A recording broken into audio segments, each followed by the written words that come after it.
બનાવવું, એના શું શું આસ્પેક્ટ્સ હોય છે? વસિયતનું આયોજન એ રીતે કરીએ કે આપણા કુટુંબમાં સુલેહ સંપ જળવાઈ રહે. જો વિલ ન બનાવે તો શું શું મુશ્કેલીઓ સર્જાઈ શકે? પોતાને વધારે આપવું છે કે દીકરીઓને નથી આપવું, ત્યાં વિખવાદ. કોઈ મુસ્લિમ હોય કે પારસી હોય કે ક્રિશ્ચિયન હોય તો એ લોકોને કયા નિયમો લાગુ પડે? જ્યાં સુધી will is not attested by two witnesses, it is not a community. સ્થાવર મિલકત તમે કોને આપો છો પછી એના સંદર્ભમાં એનો ઉલ્લેખ ખૂબ નિશ્ચિત હોવો જરૂરી છે. આ મારી બધી જંગમ મિલકતમાંથી આટલા રૂપિયા હું આને આપવા માંગુ છું, આટલા આને આપવા માંગુ છું, અથવા ટકાવારીમાં કહી શકો. એક્ઝિક્યુટર્સ નો પણ સ્પષ્ટ ઉલ્લેખ કરવો જોઈએ. બેનિફિશિયરીને પણ તમે એક્ઝિક્યુટર બનાવી શકો. તમે બિલ કર્યું એ પછી પણ તમે નવા દાગીના ખરીદ્યા હોય, વેલ્યુએશન રિપોર્ટ જેવું સમય બનાવીને તમે એનો ઉલ્લેખ કરી શકો. વિલની કેટલી કોપી રાખવી, કોને કોને આપી રાખવી? ઘણા કેસીસમાં રજિસ્ટ્રેશન કરાવાતું હોય છે, તો શા માટે એની જરૂરિયાત છે? તમે વિલમાં ચેન્જીસ કરવા છે અને કોડીસીલ માટેના પણ એ જ નિયમો છે. સક્સેશન સર્ટિફિકેટ અથવા તો પ્રોબેટ માંગવામાં આવે છે. વિલનો ઉપયોગ રોકાણ આયોજન માટે કઈ રીતે થઈ શકે? જોઈન્ટ એકાઉન્ટની સુવિધા નથી, એમાં નોમિનેશન હોય છે. ઓનરશિપના ડિસ્પ્યુટ હોય કોઈ પ્રોપર્ટીમાં, વ્યક્તિનું અવસાન થાય તો એની આવકવેરાની તમામ જવાબદારીઓ પૂર્ણ કરવા માટેની જે રિસ્પોન્સિબિલિટી છે એ એના લીગલ રેપ્રેઝેન્ટેટિવની છે, જેને આપણે LR કહીએ છીએ. વારસામાં મળેલી મિલકતો છે એના પર કોઈ કર લાગે? તમે તમારા વસિયત હેઠળ એને આપો છો તો મોટામાં મોટો કરવેરા આયોજનનો ફાયદો એ છે કે જેને તમે આપો છો ને જેને મળે છે એને કોઈ ટેક્સ. એનઆરઆઈઝ માટે વસિયત કઈ રીતે બનાવવી? વર્ષે $10 લાખ ફોરેન કરન્સીની અંદર તમારે જો રેમિટન્સ કરવું હોય બહાર તો NRI પોતે કરી શકે છે. NRO એકાઉન્ટ હોવું એ જરૂરી છે. આજે 10-12 કરોડ રૂપિયા તમને વારસામાં મળ્યા તો 2 વર્ષની અંદર તમે મોકલી શકો. પણ પછી એના પર એમને ત્યાં ટેક્સ ભરવાનો થાય કે નહીં? વિદેશમાં પણ પ્રોપર્ટીઝ છે અને ઇન્ડિયામાં પણ પ્રોપર્ટીઝ છે, તો એનું વિલ કઈ રીતે બનાવવું? ભારતની મિલકતોનું જે વિલ છે તમે ત્યાં વિદેશમાં રહીને પણ એ બનાવો. વસિયત હેઠળના કે વારસાના નાણાં હોય, there is no tax either here or there. સૌથી પહેલી જોગવાઈ તમારા જીવનસાથી કરો વિલમાં. ટેક્સ પ્લાનિંગ પણ પછી સૌથી પહેલાં તમારું ફેમિલીનું હેપીનેસ પ્લાન. કોઈ દેવું હોય, કોઈ ક્યાંક ટેક્સ ભરવાનો હોય, એની જવાબદારી કોણ લે? એને ઓનરસ રિક્વેસ્ટ કહીએ. તમે યોગ્ય સુવિધા કે જોગવાઈ બિલમાં કરી શકો. HUF હોય તો એનું કઈ રીતે પ્રોસેસ, બિલમાં શું ધ્યાન રાખવું? બિલકુલ. HUF ની અંદર પાર્ટીશન ક્લેમ કોણ કરી શકે? કો-પાર્સનર. સ્ત્રીઓનો કો-પાર્સનરી રાઈટ છે. પુત્રોને કે પુત્રીઓને કે એવી રીતે તમારે નથી આપવું વસિયતમાં, તો એના માટે એક ટ્રસ્ટનું પણ નિર્માણ થતું હોય છે. Discretionary trust under a will. Tax પ્લાનિંગના કેટલાક બ્રહ્માસ્ત્રો અમે કહીએ ને જાનવીબેન, એ પૈકી બ્રહ્માસ્ત્ર ગણી શકાય એવું આ શસ્ત્ર છે. ડિસ્ક્રિશનરી ટ્રસ્ટને શું છે, એક અલગ એકમ ગણવામાં આવે છે કે વિલ ક્યારે બનાવવું જોઈએ, ક્યારે એની શરૂઆત કરવી જોઈએ. તો એટલીસ્ટ કોઈએ પણ 1 પાનાનું 2 પાનાનું એક સિમ્પલ વિલ પણ એટલું તો રાખવું જોઈએ કે હું ન હોઉં તો આ થાય. Tax planning with Mukesh Patel. Benjamin ફ્રેન્કલિનનો એક ફેમસ કોટ છે, There are only 2 things certain in life. One is death and one is taxes. જે વ્યક્તિ જન્મે છે એનું મૃત્યુ નિશ્ચિત છે, પણ સાથે સાથે મૃત્યુ બાદનું કરવેરા આયોજન જે જીવન દરમિયાન જ કરવાનું છે. મૃત્યુ બાદ તમારા સગાવાલા, તમારા પરિવારજનો તમને ખૂબ જ સારી રીતે અને ખૂબ જ કમ્ફર્ટ સાથે યાદ કરે એના માટે કરવેરા આયોજન જે છે એ જીવનની સાથે જ કરવાનું છે. ને એના માટેની સૌથી અગત્યની વસ્તુ એટલે વિલ, જેને આપણે વસિયતનામું કરીએ છીએ. વસિયતનામું કઈ રીતે બનાવવું, એના શું શું આસ્પેક્ટ્સ હોય છે, વસિયતનામું બનાવતી વખતે શું ધ્યાન રાખવું, અને તમારા જે કુટુંબીજનો છે, પરિવારજનો છે, જેને તમે તમારી સંપત્તિ આપવા માંગો છો તેમના સુધી પ્રોપરલી આ સંપત્તિ કઈ રીતે પહોંચે એનું ધ્યાન રાખીને વસિયતનામાનું કઈ રીતે આયોજન કરવું, એ તમામ વિશે આજે વાત કરીશું. ખરેખર તો તમે ટેક્સ ભરતા હો કે ન ભરતા હો, પણ વસિયત બનાવવું તો તમારા માટે ખૂબ જરૂરી છે. અને તમે બેન્જામિન ફ્રેન્કલિનને યાદ કર્યા. એક અંગ્રેજીમાં બીજી પણ ખૂબ સરસ ઉક્તિ છે, where there is a will there is a way. એટલે આમ તો એનો સંદર્ભ એ છે કે જ્યાં તમારું મક્કમ મન હોય ત્યાં તમારા માટે માર્ગ છે. પણ જો આપણે એને બીજા કોન્ટેક્સ્ટમાં મૂકીએ તો વેર ધેર ઇઝ અ વિલ એટલે કે વસિયતનામું હોય તો ધેર ઇઝ અ વે. ત્યાં તમને હંમેશા સીધો માર્ગ મળી રહે છે. કોઈ અવરોધો કે નડતર, તમે જે કહ્યું એ કે તમારા જીવનકાળ દરમિયાન એક વસ્તુ નિશ્ચિત છે કે મૃત્યુ તો નિશ્ચિત છે, પણ બીજી પણ વસ્તુ એટલી જ નિશ્ચિત છે કે જેમ આવ્યા હતા એમ જ જવાનું છે, બધું મૂકીને જવાનું છે. તો જે મૂકીને જઈએ આપણે એનું શ્રેષ્ઠ આયોજન કેવી રીતે થાય? કંઈ મૂકીને જઈએ એની પાછળ વિવાદ વિખવાદ ન થાય.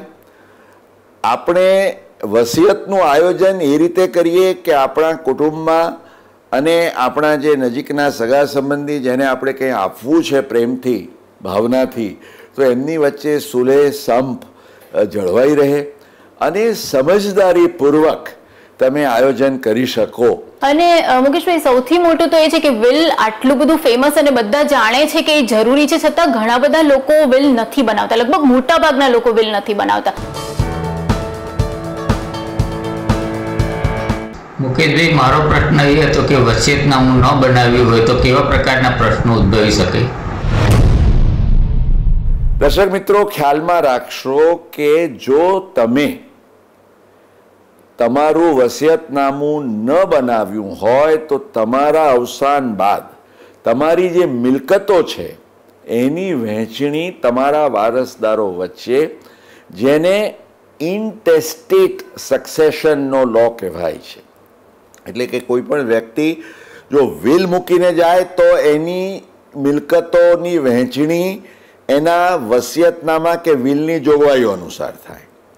પણ ચારમી વિલ નથી બનાવ્યું તો એમાં જુદા જુદા આપણા ધર્મ માટે એની જુદી જોગવાઈઓ, પણ મોટા ભાગના આપણા હિન્દુઓ, તો હિન્દુઓને સ્પર્શે છે ત્યાં સુધી જો કોઈ પણ હિન્દુ પુરુષ વ્યક્તિ એનું અવસાન થાય અને એ વસિયતનામું મૂક્યા વગર એનું અવસાન થાય તો એની મિલકતોની વહેંચણી જે હિન્દુ સક્સેશન એક્ટ છે જે એને ગવર્ન કરે છે એની જોગવાઈઓ અનુસાર થાય. અને આ હિન્દુ સક્સેશન એક્ટની જોગવાઈ અનુસાર જે કાયદાકીય જોગવાઈ એ કહે છે કે કોઈ પણ પુરુષ વ્યક્તિનું જો અવસાન થાય તો એની જે મિલકતો છે એ મિલકતો કોની વચ્ચે વહેંચણી થાય? જો એના માતા હોય કે જે વિધવા છે, માતા પિતા બંને હોય તો માતાને ન મળે ભાગ, પણ એના માતા એ વિધવા છે, વિડોડ મધર, તો એક ભાગ એની માતાનો રહે, બીજો ઓબ્વિયસલી એની પત્ની, અને તે ઉપરાંત તમારા તમામ સંતાનો. એટલે દીકરાઓ દીકરીઓ, એક સામાન્ય ખ્યાલ એવો પ્રવર્તે છે કે ભાઈ મિલકતમાં તો ભાગ માત્ર દીકરાઓને મળે. ના, હિન્દુ લો બહુ સ્પષ્ટ કહે છે કે જેટલો હક દીકરાઓનો છે એટલો જ, તમે જો વસિયતનામું ન બનાવ્યું હોય તો દીકરીઓનો પણ હક લાગે. એટલે થાય શું, એક દ્રષ્ટાંત લઈએ જો આપણે ચારમી, તો એક વ્યક્તિનું અવસાન થાય છે, એણે વિલ નથી બનાવ્યું, એના વિધવા માતા છે, એની પત્ની છે, અને એને 2 પુત્રો છે અને 3 પુત્રીઓ છે. તો 3 ને 2, આ કુટુંબ નિયોજન પહેલાના સમયની વાત છે. 3 ને 2 5, 5 અને પત્ની 6 ને માતા 7, એટલે 7 ભાગ પડે. ઓ બાપરે. અને એમાં 7માં 7 નો સરખો હક. એટલે તમે ઈચ્છતા હો કે ભાઈ મારે પત્નીને વધારે આપવું છે કે માતાને વધારે આપવું છે કે દીકરીઓને નથી આપવું, પણ કાયદો તો એમ કે ના 7 સરખા ભાગ. ત્યાં વિખવાદ, એકચ્યુઅલી તમારી વહેંચણી કે ડિસ્ટ્રીબ્યુશનમાં સમસ્યા થાય. કેમ? કારણ કે તમે જે મિલકતો મૂકીને જાઓ છો એટલે તમારા વારસદારોએ સૌથી પહેલા તો એ પુરવાર કરવું પડે કે અમે વારસદાર છીએ. એટલે એ લોકોએ કોર્ટમાં જઈને સક્સેશન સર્ટિફિકેટ મેળવવું પડે કે અમે વારસદારો છીએ કાયદેસરના. એટલે એ સક્સેશન સર્ટિફિકેટ મેળવવાની જે આખી કાર્યવાહી છે એ ઘણી સમય માંગી લે છે, ઘણીવાર ખર્ચાળ પણ છે. એટલે તમારા વારસદારો કે આ બાપુજી વિલ વગર ગયા અને અમે બધા કેટલી કનડગતમાં આવી ગયા. So it creates those problems. માની લો કુટુંબમાં બીજો વિખવાદ નથી, પણ આ જે મુશ્કેલીઓ, વ્યવહારુ મુશ્કેલીઓ પડે એ પણ સમય જાય, ખર્ચ થાય. તો આઈ થિંક આ બધાને નિવારવા માટે અક્ષીર ઇલાજ છે કે તમારું વિલ બનાવવામાં વિલંબ ન. હિન્દુ લો પ્રમાણે કોઈ પણ પુરુષ વ્યક્તિ જો એનું વિલ બનાવે તો કોઈ પણ નિયંત્રણ એવું નથી કે એણે અમુક જ વ્યક્તિને અમુક ભાગ આપવો પડે. વસિયતમાં આજે કોઈ પણ હિન્દુ જો ઈચ્છે કે મારે મારી સંપૂર્ણ મિલકત મારા ઘરના કોઈને નથી આપવી અને મારે ધર્મદામાં આપી દેવી છે, તો ઘરના કોઈ પણ સભ્યો કે વ્યક્તિ unless they are able to prove and challenge કે આ ભાઈનું જરા મગજ ઠેકાણે નહોતું અથવા તો આ વિલ છે એ ખોટું કે બનાવટી છે, unless that is proved, you know the will prevail અને તમે કોઈને પણ ચાહો એને તમે આપી શકો. હવે આને તમે હિન્દુ લો ની એક મર્યાદા કહો કે બહુ જ ઉદારતા કહો, એ કહેવું જરા મુશ્કેલ છે, but this is what the law is.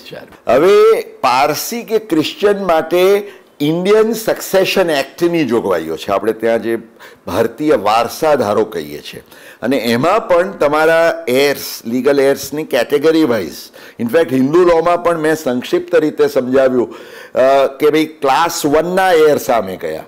માની લો કે ક્લાસ 1માં કોઈ ના હોય તો એ ક્લાસ 2માં જાય. સપોઝ પત્ની હોય તો પત્નીના કેસમાં પણ વાત એવી છે કે જે એને એના માતા પિતા પાસેથી મળ્યું છે તો ધેટ ગોઝ એના માતા પિતાના સાઈડ પર જઈ શકે.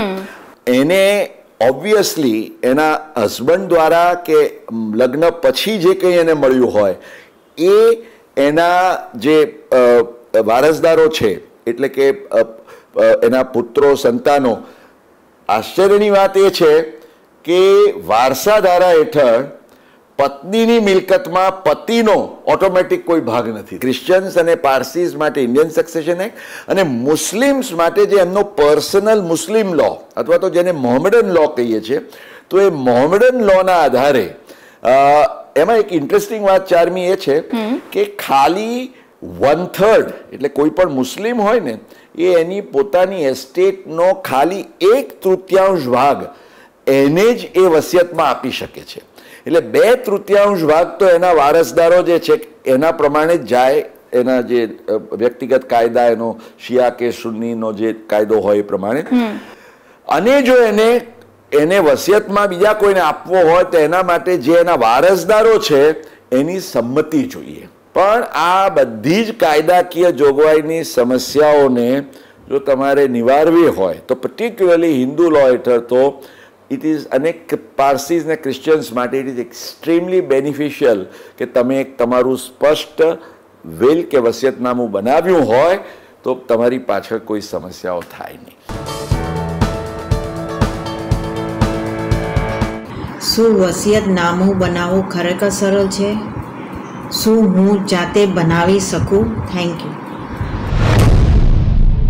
વિલ બનાવવું એ અત્યંત સરળ છે. એટલે તમે કહ્યું એ ખાલી થોડોક સમય જ કાઢવાનો છે. Otherwise it's very simple. Will બનાવવા માટે of course if you wish to take legal advice, ચોક્કસ તમે કોઈ કાનૂની સલાહકાર કે તમારા ટેક્સ કન્સલ્ટન્ટ કે કોઈ લોયર ફ્રેન્ડની તમે એડવાઇસ લઈ શકો છો. પરંતુ strictly speaking it is also not necessary. તમે જો ઈચ્છો તો ડુ ઇટ યોર સેલ્ફમાં શું કરવાનું છે? કાગળ લેવાનું છે. કાગળ સાદો. તમે કહેશો stamp paper, the answer is no. દર્શક મિત્રો, વિલ બનાવવા માટે કોઈ સ્ટેમ્પ પેપર જરૂર નથી, કોઈ ફ્રેન્કિંગ કરાવવું, કોઈ કોર્ટ ફી એના ઉપર લગાડવી, કંઈ જ જરૂરી નથી. It has to be a simple paper. અચ્છા. કોઈ એવો special legal paper, bond paper કંઈ નહીં, સાદો કાગળ. સાદો કાગળ. હવે વિલ બનાવવા માટે કોઈ સ્ટેમ્પ પેપર જરૂર નથી, કોઈ ફ્રેન્કિંગ કરાવવું, કોઈ કોર્ટ ફી એના ઉપર લગાડવી, કંઈ જ જરૂરી નથી. It has to be a simple paper. સાદો કાગળ. એ ટાઈપ પણ હોઈ શકે, સ્વહસ્તાક્ષરે પણ તમે લખી શકો, કોઈની પાસે તમે લખાવી પણ શકો. સૌથી અગત્યની જે બાબત છે તે એ છે કે વિલ ક્યારે વેલિડ ગણાય કે એક્ઝિક્યુટ થયેલું ક્યારે ગણાય કે જેણે વિલ બનાવ્યું છે, એટલે કે જેને આપણે ટેસ્ટેટર કહીએ, વિલ બનાવનાર વ્યક્તિ, testament, will is a testament. તો જે ટેસ્ટેટર છે, વસિયત કરતા છે, વસિયત કરતા પોતે એણે સહી કરેલી છે અને એ સહી એણે 2 સાક્ષીઓની ઉપસ્થિતિમાં કરી છે અને સાક્ષીઓએ પણ એ વસિયતમાં એ જે વસિયતકર્તાની સહી સાથે એણે સહી કરી છે સાક્ષીઓએ. સો વિલ ઘણીવાર શું કરે, લોકો વિલ બનાવે, પોતાની સહી કરીને મૂકી દે તો એ એમ સમજે કે ઇટ ઇઝ કમ્પ્લીટ. પણ જ્યાં સુધી will is not attested by 2 witnesses, it is not a complete will. બીજું કે જો શક્ય હોય, અને I think it is always possible, તમારે વિલના દરેક પાના ઉપર જે વસિયત કરતા છે એની આખી નહીં તો એટલીસ્ટ ઇનિશિયલ્સ અને જે સાક્ષીઓ છે એમની પણ ઇનિશિયલ્સ લેવી જોઈએ કે જેથી કોઈ પાનું બદલાઈ ગયું છે, આ છે તે છે, પાછળથી એવા પ્રશ્નો ઊભા ન થાય. વિલ માટેનું ફોર્મેટ શું? Very simple. તમારે શું લખવાનું છે કે હું સો એન્ડ સો મારું આ છેલ્લું વસિયતનામું બનાવું છું. આ અગાઉ મેં જે કોઈ વસિયત બનાવી હોય તો એને હું રદબાતલ કરું છું, because it is always the last will that prevails. અને વિલ તો તમારે જેટલી વાર બનાવવું હોય ને ચાર્મી એટલી વાર બનાવી શકો, ચેન્જ પણ તમે કરી શકો, ઇટ ઇઝ પોસિબલ. પણ તમે લખો શરૂઆતમાં કે નામ, ઉંમર, સરનામું, તમારો ધર્મ, પછી તમે લખો તમારા કુટુંબના કોણ સભ્યો છે. તમારું કોઈ હિન્દુ વખતે કુટુંબ હોય, HUF હોય તો એનો પણ ઉલ્લેખ કરો. ત્યાર પછી તમારી મિલકત વિશેની સંક્ષિપ્ત માહિતી આપો. ખરેખર તમારે વસિયતમાં શું કરવું જોઈએ કે જે તમારી સ્થાવર મિલકત છે એનું તમારે કમ્પ્લીટ ડિસ્ક્રિપ્શન, એડ્રેસ સાથે અને એની વિગતો આપવી જોઈએ. કારણ કે સ્થાવર મિલકત તમે કોને આપો છો પછીથી એના સંદર્ભમાં એનો ઉલ્લેખ ખૂબ નિશ્ચિત હોવો જરૂરી છે. અને ઘણીવાર તમે જો એ સ્થાવર મિલકત વેચાણ કરી લીધી હોય તો પછીથી you should clarify in your subsequent document કે આ વેચાઈ ગઈ છે, એટલે કાં તો નવું વિલ બનાવી શકાય વગેરે, આપણે પછી વાત કરીશું એની. પણ સ્થાવર મિલકતની પૂરી વિગતો હોય. જંગમ મિલકતમાં યુ કેન ડુ 2 થિંગ્સ. એક તો તમે એવો ઉલ્લેખ, જો તમે માની લો કે એકાઉન્ટ્સ રાખો છો તો તમારે એવો ઉલ્લેખ કરવો જોઈએ કે મારા અકાઉન્ટ્સમાં મારી તમામ મિલકતોની અને જવાબદારીઓની પણ યાદી છે. કારણ કે અલ્ટિમેટલી તો મિલકતોની વહેંચણી પેલી જવાબદારીઓ ચૂકવ્યા પછી થાય ને. You can make a broad description કે મારી પાસે શેર્સ છે, તમે શેર્સ હોય તો એ ડીમેટ એકાઉન્ટ ક્યાં છે એની વિગતો આપો. બેંક એકાઉન્ટ્સ હોય તો એના બેંક એકાઉન્ટ્સના નામ તમે લખી શકો, અથવા તો કોઈ બીજી મોટી એસેટ્સ હોય તો એની બ્રોડ યાદી આપી શકો. But don't go in to the રૂપી પૈસે, કારણ કે ઇટ્સ કન્ટિન્યુઅસલી ચેન્જિંગ. જંગમ મિલકતના સંદર્ભમાં તમારે ચાર્મી એ પ્રમાણેનું કરવું જોઈએ કે કાં તો તમે રૂપિયા પ્રમાણે કે ભાઈ મારે આ મારી બધી જંગમ મિલકતમાંથી આટલા રૂપિયા હું આને આપવા માંગુ છું, આટલા આને આપવા માંગુ છું, આ અંગે સ્પષ્ટતા કરી શકો. અથવા ટકાવારીમાં કહી શકો કે ભાઈ મારી જે કોઈ નેટ એસેટ્સ રહે બધી વગેરે કર્યા પછી તો તમે કાં તો સ્પેસિફિક રૂપીઝ સાથે અને બાકી કંઈક રેસિડ્યુ હોય તો છેલ્લે કોને મળે, અથવા તો ટકાવારીમાં કે મારા આટલા આટલા વારસદારોને જે હોય એના આટલા ટકાના પ્રમાણમાં હું આપવા માંગુ છું. એ પ્રમાણેની આખી વાત તમે વસિયતમાં કરી શકો. આ અઘરું નથી. મહત્વની વાત છે ખાલી કે તમારે આ વિલના વહીવટ કરતા એક્ઝિક્યુટર્સ નો પણ સ્પષ્ટ ઉલ્લેખ કરવો જોઈએ. મોટાભાગના જે ફિમેલ હોય છે એમની પાસે ઘરેણા ઝવેરાત હોય છે અને એ તો બદલાતા રહેતા હોય છે. તમે વિલ કર્યું એ પછી પણ તમે નવા દાગીના ખરીદ્યા હોય તો એની વહેંચણી માટે કઈ રીતે જોગવાઈ કરવી? એટલે what is the best thing to do? જો કોઈ તમારી ક્વોન્ટિટી સારી એવી હોય, મોટા ફેમિલીઝ હોય, તો તમે એક વેલ્યુએશન રિપોર્ટ જેવું સમય બનાવીને તમે એનો ઉલ્લેખ કરી શકો. અથવા તો તમે ઘરેણાની યાદી તમે બનાવી છે અને બહેનો એમ લખી શકે કે ભાઈ મારા કબાટમાં કે મારા ઘરેણા જ્યાં મૂક્યા છે ત્યાં લોકરની સાથે છે, અને એ યાદી કે વેલ્યુએશન રિપોર્ટમાં you can specifically write or indicate કે ભાઈ આ મારે આને આપવી છે, આ આને આપવી છે, આને આપવી છે.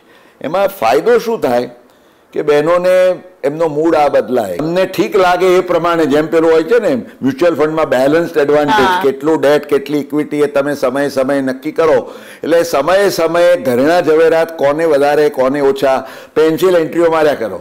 છેલ્લામાં છેલ્લી જ્યારે હશે એ લોકરમાંથી નીકળશે ને એ પેન્સિલ એન્ટ્રીના આધારે વહેંચણી થશે. પણ એક વસ્તુ બહુ જરૂર છે. ઘણા લોકો શું કરે કે વિલ બનાવે, એમના ખાસ કરીને કોઈ વડીલ માતા પિતાનું વિલ હોય તો એમાં એમ લખે કે ભાઈ મારા જે ઘરેણા ઝવેરાત છે હું મારા દીકરાને આપું છું, આટલું જ લખે. પણ મોટામાં મોટો પ્રશ્ન થાય કે બાની પાસે કેટલા ઘરેણા ઝવેરાત હતા. ઘણા લોકો તો એનો ઉલ્લેખ પણ ના કરે. હવે 500 ગ્રામ પણ હોઈ શકે ને 1500 ગ્રામ પણ હોઈ શકે. ઓફકોર્સ બહુ મોટી ક્વોન્ટિટી હોય તો પ્રશ્નો બીજા થાય કે ભાઈ વેલ ટેક્સ ભરતા હતા નહીં, આ છે તે છે. પણ હવે તો અત્યારે તો વેલ ટેક્સ છે નહીં, અને હતો છેલ્લે ત્યારે પણ 30 લાખ સુધી હતો. 30 લાખ એ જમાનામાં તો ખાસી એવી રકમ હતી, 1200-1300 ગ્રામ સોનું થઈ જાય. પણ તમે જો સોનું કેટલું છે એનો ઉલ્લેખ જ ન કર્યો હોય, કારણ કે ઘણા લોકોને શું શોખ છે કે ભાઈ આવ્યું ક્યાંથી, આ મળ્યું મારી પાસે, તો કે મારા પેરેન્ટ્સ પાસેથી. તો પેરેન્ટ્સ પાસેથી કેવી રીતે આવ્યું? તો જો વિલ હોય, I think that's a very important evidence. કારણ કે તમે એમ કહો છો કે ભાઈ આ મારા મધરના હતા અને આ મધરે એમના વિલમાં લખીને આપીને ગયા છે.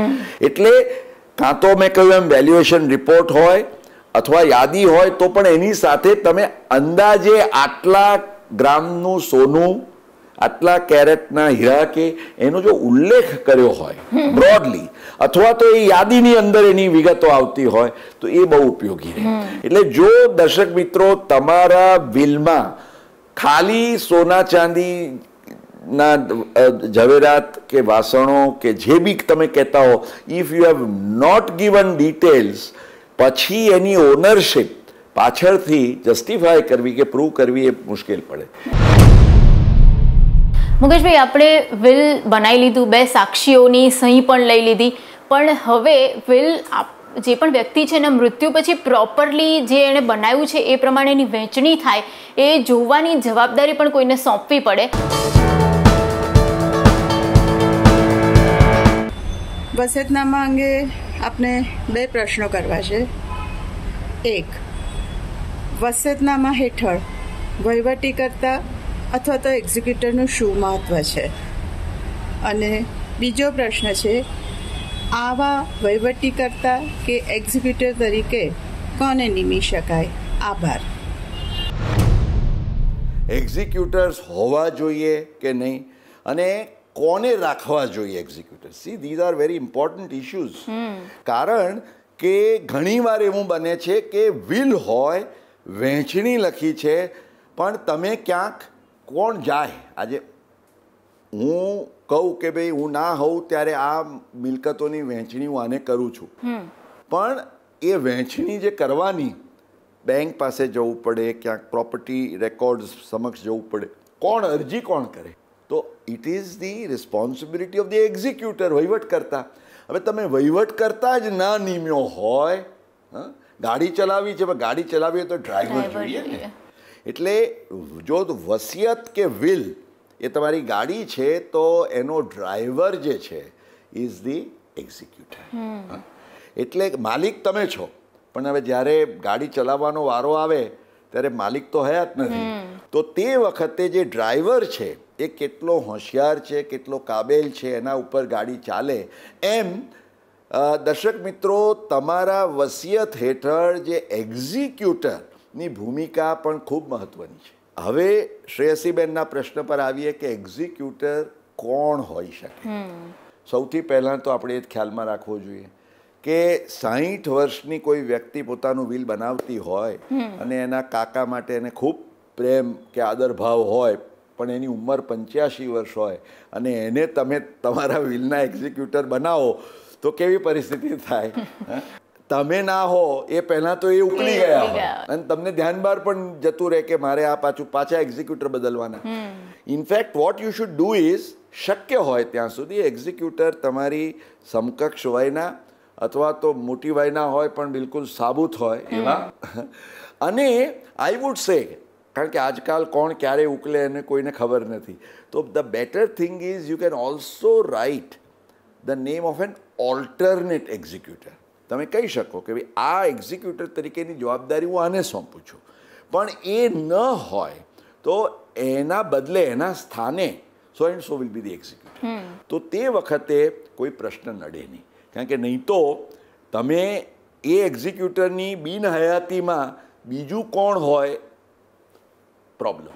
એક્ઝિક્યુટર ના હોય તો પાછું કોર્ટ સમક્ષ તમારે જવું પડે લેટર ઓફ એડમિનિસ્ટ્રેશન માંગવા માટે કે ભાઈ આ મારું વિલ છે but there is no executor, અથવા એક્ઝિક્યુટર હતા એ ગુજરી ગયા છે, માટે please grant us a letter of administration.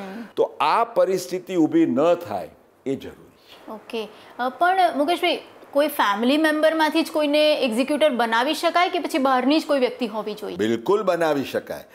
ઘણા લોકો એવું માને છે કે ભાઈ મારે જેને મિલકત આપવી છે એવો ખ્યાલ ઘણીવાર પ્રવર્તતો હોય છે કે ભાઈ હું મારા દીકરાને કે દીકરીને કે પત્નીને હું મિલકત આપવા માંગુ છું, એટલે આ વહેંચણી માટે મારે કોઈ બિલકુલ આઉટસાઇડર જોઈએ એવું જરૂરી નથી. ઇનફેક્ટ તમારા વિલ હેઠળ જે બેનિફિશિયરી હોય એ બેનિફિશિયરીને પણ તમે એક્ઝિક્યુટર બનાવી શકો છો. અને ઘણા બધા કેસીસમાં જ્યાં પત્ની કે એક દીકરો કે એવી it's a compact family, nuclear family હોય તો ઇટ ઇઝ બેસ્ટ કે બહારના કોઈને સોંપ્યા વગર તમારા કુટુંબમાં જ, કારણ કે એમાં કોઈ તમારે બીજો વિખવાદ કે પ્રશ્ન થવાનો there is no question about it. જ્યાં આગળ બધા ઘણા વારસદારો હોય, ક્યાંક વારસદારો વચ્ચે તમને એમ લાગે કે મતાંતર થઈ શકે regarding the provisions or the interpretation of the will, તો એ સંજોગોમાં ચારમી કોઈ તટસ્થ વ્યક્તિ એક્ઝિક્યુટર તરીકે હોય, નિષ્પક્ષ રીતે એ વહેંચણી કરી શકે એ જરૂરી છે. તમારા સવાલનો જવાબ આપું તો દેર ઇઝ નો ડિસ્ક્વોલિફિકેશન. તમારા કુટુંબના જ સભ્યો, in fact in so many cases V find કે પત્ની કે ઇવન જે એનો પુત્ર whoever is knowledgeable અને જે બધી કાર્યવાહી કરી શકે એને તમે એક્ઝિક્યુટર બનાવો તો ઇટ ઇઝ એબ્સોલ્યુટલી ફાઇન. પણ કેટલાક સંજોગોમાં you may have to provide an independent executor. ખાલી તમને જે વ્યક્તિ પર વિશ્વાસ હોય એને તમે executor should be a very trusted person. કારણ કે જ્યારે આ વિલનો પ્રશ્ન આવે ત્યારે એક્ઝિક્યુટરની ભૂમિકા, એનું મહત્વ ઓછું આંકવા જેવું નથી. સો અ ટ્રસ્ટેડ પર્સન કે જે તમારા ફેમિલી સાથે વેલ કનેક્ટેડ છે, તમારા ફેમિલીની બધી જ બાબતો સમજે છે અને તમારી ઈચ્છા જે છે, કારણ કે તમે નથી તે વખતે, એટલે તમારી ઈચ્છા સારી રીતે સચોટ રીતે એ પૂર્ણ કરી શકે એ કામ એક્ઝિક્યુટરે જોવાનું. મુકેશભાઈ, આપણે વિલ બનાવી લીધું, સાક્ષીઓની સહી પણ લઈ લીધી, એક એક્ઝિક્યુટર પણ નિમી દીધો, પણ હવે વિલની કેટલી કોપી રાખવી, કોને કોને આપી રાખવી કે જેથી આપણી હયાતી ના હોય ત્યારે એ વિલ પ્રોપર લોકોના હાથમાં આવે ને પ્રોપરલી એક્ઝિક્યુટ થાય? ક્યારેક આપણે એવું પણ જોતું મળ્યું છે કે પેલાએ વિલ બનાવી દીધું હોય તમે, પણ પછી એને એમ કે આ તો મારો બહુ કોન્ફિડેન્શિયલ ડોક્યુમેન્ટ છે, એટલે એણે ક્યાંક એવી જગ્યાએ મૂક્યો હોય અને ઘરમાં કોઈને ખબર જ ના હોય. એટલે બને કેવું કે વ્યક્તિ જેણે વિલ બનાવ્યું છે, ટેસ્ટેટર, એનું અવસાન થાય પણ તમારે આ તો છાપામાં જાહેરાત ના અપાય, ખોવાયું છે વિલ, કોઈને મળ્યું હોય તો પાછું આપજો, કારણ કે ક્યાં મૂક્યું છે વિલ તમે. એટલે સૌથી પહેલાં તો તમારે જે ઓરિજિનલ વિલ છે, કારણ કે ઓરિજિનલનું ખૂબ મહત્ત્વ છે, ફોટોકોપીઝ હેવ લિમિટેશન, પણ ઓરિજિનલ વિલ જે છે એને સાચવીને તમારે કોઈ તમે લોકરમાં કે સેફ ડિપોઝિટ વોલ્ટમાં કે જ્યાં પણ મૂકવા માંગતા હોય એ મૂકવું જોઈએ. તમારા એક્ઝિક્યુટર્સ કે તમારા ઘરના ખૂબ જ નિકટના જે સભ્યો છે એમને ખબર હોવી જોઈએ કે ક્યાં છે. ઘણીવાર કોપીઝ છે, ખાસ કરીને જો એક્ઝિક્યુટર, કારણ કે એક્ઝિક્યુટરને તો યુ ટ્રસ્ટ હિમ, એટલે એક્ઝિક્યુટરને તમે આપી શકો. જો તમારા કુટુંબની અંદર એટલું અન્ડરસ્ટેન્ડિંગ હોય અને you are not worried about it, તો તમે તમારા કુટુંબના સભ્યોને વિશ્વાસમાં પણ લઈને એમ કહી શકો કે ભાઈ ધીસ ઇઝ માય વિલ, અને હું ના હોઉં ત્યારે આ રીતના તમારે કરવાનું છે. ઇનફેક્ટ આઈ હેવ ફાઉન્ડ કે in so many cases there are exceptions કે જ્યાં સસ્પેન્સ રાખવું પડે અનેક કારણોસર, પણ otherwise in so many cases તમારા વારસદારોને તમે વિશ્વાસમાં લીધા હોય તો દેટ હેલ્પ્સ. અને as I sad, nobody should take anything four granted, કારણ કે જો વસિયત હોય તો ગમે ત્યારે બદલી પણ શકાય છે, એટલે એવું નથી કે તમે બંધાઈ ગયા છો. એ સિવાય આજે 4મી મેં કહ્યું એ પ્રમાણે તમે વિલમાં ચેન્જીસ કરવા છે તો ઓબ્વિયસલી વન ઓપ્શન ઇઝ કે તમે આખું નવું વિલ બનાવો, and the other option is કે તમે કોડિસિલ બનાવો. આ એક બહુ મહત્વનો શબ્દ પ્રયોગ છે, કોડિસિલ. કારણ કે વોટ ઇઝ અ કોડિસિલ? કોડિસિલ એટલે જેને આપણે શુદ્ધ ગુજરાતીમાં કહેવું હોય તો એક પૂરક વસિયતનામું, એક સપ્લિમેન્ટરી વિલ. ધેટ મીન્સ કે તમે તમારું મેઇન વિલ ઇન્ટેક્ટ રાખ્યું છે, પણ એમ સમજો કે તમે તમારું મુખ્ય વસિયત બની ગઈ ત્યાર પછી એક નાનકડી પ્રોપર્ટી બીજી ખરીદી તમે. હવે 2 ઓપ્શન્સ છે, કાં તો આખું નવેસરથી વિલ બનાવીને આનો ઉલ્લેખ કરીને તમે કરો, ઓર યુ મે સે કે ભાઈ અમારું ઓરિજિનલ વિલ છે, એટલે કોડિસિલમાં લખો કે ભાઈ મારું ઓરિજિનલ વિલ મેં આ તારીખે આ રીતે બનાવ્યું હતું, મારે એમાં આટલી પૂરક માહિતી આપવી છે કે આ એક ઘર છે, મારે આને આપવું છે, અથવા તો આ એક જે મેં કોઈકને આપ્યું હતું તો એ હવે હયાત નથી, માટે એની જગ્યાએ હું આ કોઈક બીજાને આપવા માંગુ છું. યુ નો, આ પ્રકારના નાના મોટા સુધારા કરવા હોય તો યુ હેવ એન ઓપ્શન કે either you make a full will or you make a codicil. અને કોડિસિલ માટેના પણ એ જ નિયમો છે. સાદો કાગળ, 2 સાક્ષીઓ, એનું એટેસ્ટેશન, વસિયતકર્તાની પોતાની સહી. It is only that the will and codicil are to be read together. Part 1 હોય તો પાર્ટ 1, પાર્ટ 2 બંને સાથે જોવાના. વસિયતનામાનું રજિસ્ટ્રેશન કરાવવું જરૂરી છે? કયા સંજોગોમાં રજિસ્ટર્ડ વિલ ઉપયોગી બની શકે છે? સી, રજિસ્ટ્રેશન વિલનું આપણે જોયું એ પ્રમાણે બિલકુલ ફરજિયાત નથી. ઇવન નોટરાઇઝેશન કરાવવું નોટરી પબ્લિક પાસે પણ ફરજિયાત નથી. Only thing required is attestation, એટલે વસિયતકર્તાએ સહી કરી હોય, 2 સાક્ષીઓએ સહી કરી હોય. પણ તમને ઘણા સંજોગોમાં એવું બનતું હોય કે વારસદારો વચ્ચે ક્યાંક પ્રશ્નો ઊભા થાય એવા હોય, અથવા તો વિલની કાયદેસરતાને પડકારવામાં આવે એ પ્રકારની પરિસ્થિતિ કે સમસ્યા ઊભી થઈ શકે એવો તમને સંશય હોય, તો એવા કેસમાં ખાસ કરીને તમે રજિસ્ટ્રેશન કરાવો. કારણ કે registration is done before registrar or before court, magistrate હોય, જજ હોય એની સમક્ષ. એટલે એનું એક મહત્ત્વ ત્યાં ઉદ્ભવે છે. તમને એમ લાગતું હોય કે રજિસ્ટ્રેશન સુધી જવું જરૂરી નથી, at least I want some evidence કે આ તારીખે બનાવવામાં આવ્યું હતું વગેરે વગેરે, તો ત્યાં આગળ 4મી નોટરાઇઝેશન થઈ શકે. કારણ કે નોટરાઇઝેશન એટલે કે આ વસિયત જે છે એ નોટરી પબ્લિકે એના પર સહી સિક્કા કર્યા હોય, આ તારીખે બન્યું છે, આ 2 સાક્ષીઓની ઉપસ્થિતિમાં બન્યું છે, એટલે it gets a little special weightage. પણ again it is not compulsory. અનેક સંજોગોમાં ખાસ કરીને જ્યારે કોઈનું વિલ એની નાદુરસ્ત તબિયત હોય એવા સમયે બનતું હોય તો ઇટ ઇઝ વેરી નેસેસરી કે કોઈ ડૉક્ટરને પણ તમે સાથે રાખીને વિલના એન્ડમાં એક પ્રમાણપત્ર એ લો કે ડૉક્ટર એમ કહે કે ભાઈ આ જે વસિયતકર્તાએ જ્યારે આ વિલ સહી કર્યું છે ત્યારે એ તન મનની યોગ્ય અવસ્થામાં હતા. અને કારણ કે otherwise a will can easily be challenge કે ભાઈ આનું માનસિક સંતુલન નહોતું. અનેકવાર એવું બને છે, પેલા પિક્ચરોમાં તો ખાસ આપણે થતું જોવા જઈએ છીએ કે કોર્ટમાં ચેલેન્જ થાય કે ભાઈ આ તો કોઈના પ્રવાહમાં તણાઈ ગયો, એનું માનસિક સંતુલન નહોતું, you know, coercion, pressure, mental imbalance, તો અગેઇન ઇશ્યુઝ કેન અરાઇઝ. તો ડૉક્ટર હોય કે ભાઈ ફિઝિકલી ને mentally he was alert and good, in good condition. ક્યારેક એવું પણ થાય કે તમે you know for obvious reasons તમારે જે વિલ છે એને થોડી કાયદાકીય ભાષા સાથે અને અંગ્રેજીમાં બનાવવું પણ એ હિતાવહ બને, કારણ કે you may have to present it before so many authorities. હવે તે વખતે જે વસિયતકર્તા છે એને એમ સમજો કે 4 ચોપડી પાસ છે, પણ એની અઢળક સંપત્તિ છે. તો વિલ ઇંગ્લિશમાં હોય તો ઓબ્વિયસ છે કે એ વિલ એ સમજી ના શક્યા હોય, પણ ત્યાં કોઈ લોયર અથવા તો જે વિટનેસીસના લખાણમાં કે એમ કહી શકાય કે ભાઈ આ વિલ જે વસિયતકર્તા છે એને સમજાવવામાં આવ્યું છે, અને વસિયતકર્તા પણ એમ કહી શકે કે આ મેં સમજી વિચારીને પછી મેં નીચે સહી કરી છે.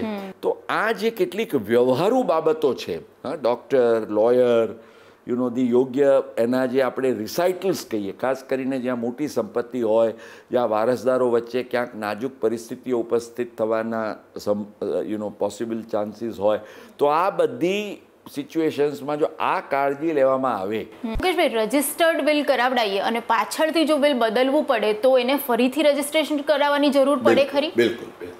આ this is you can say a plus and minus point. Minus point એ રીતે કે એકવાર રજિસ્ટર કર્યું એટલે કોઈ પણ ચેન્જીસ કરો તો you need to you know re-register every time.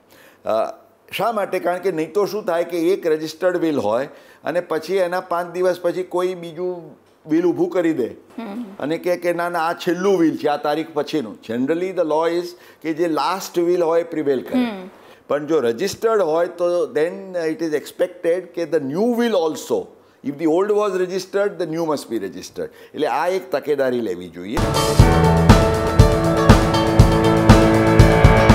કોઈ પણ વસિયતમાં જેમ એક્ઝિક્યુટરનું મહત્ત્વ છે, પણ એટલું જ મહત્ત્વ એના 2 સાક્ષીઓ જે સહી કરે છે એનું છે. કેમ? કારણ કે વસિયતને ચેલેન્જ કરવાનો ગમે ત્યારે પ્રશ્ન ભવિષ્યમાં ઊભો થાય, કોઈના દ્વારા ચેલેન્જ કરવામાં આવે. સામાન્ય રીતે ત્રાહિત વ્યક્તિને તો કોઈ હક નથી ચેલેન્જ કરવાનો, પણ જે લોકો ઇન્ટરેસ્ટેડ પાર્ટીઝ હોય એમાંથી કોઈ ચેલેન્જ કરે તો તે વખતે આ સાક્ષીઓની ભૂમિકા ખૂબ મહત્ત્વની રહે છે. એટલે જેમ આપણે એક્ઝિક્યુટરમાં જોયું એમ સાક્ષી પણ તમારી સમકક્ષ ઉંમર કે નાની ઉંમરનો હોય તો વધારે સારું. કદાચ કંઈક વિખવાદ વિવાદ થાય તો સાક્ષી ઊભો થઈને એમ કહી શકે કે ભાઈ આ વિલ આ ઓરિજિનલ છે, આ મારી સહી છે, મારી જ ઉપસ્થિતિમાં વસિયતકર્તાએ પણ સહી કરી છે. એટલે તે વખતે વસિયતકર્તા તો નથી, પણ એ સાક્ષીઓની જે જુબાની છે અનેક કેસોમાં 4મી આપણે જોયું છે કે that becomes the Trump card or evidence. એટલે સાક્ષીઓ પણ તમારા અડીખમ અને મજબૂત હોવા જોઈએ. કારણ કે જો સાક્ષી ઢબી પડ્યો તો તમારું આખું વસિયત જેમ પેલો પાયા વગર આખી ઇમારત તૂટી પડે એના જેવી પરિસ્થિતિ થાય. એટલે રજિસ્ટ્રેશન કે નોટરાઇઝેશન તો તમે કરાવો તમારા સંજોગોને અનુલક્ષીને, પણ આ 2 સાક્ષીઓની જે ભૂમિકા છે, તમે કશું જ ન કરો તો પણ એ મહત્વ છે. કે વ્યક્તિના અવસાન બાદ પ્રોબેટ કે સક્સેશન સર્ટિફિકેટની માંગણી કરવામાં આવતી હોય છે, તો આ અંગે થોડું માર્ગદર્શન આપશો?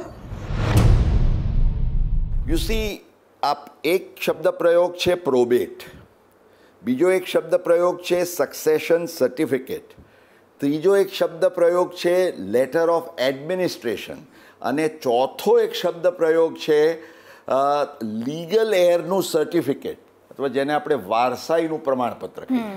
તો let me start with the last one.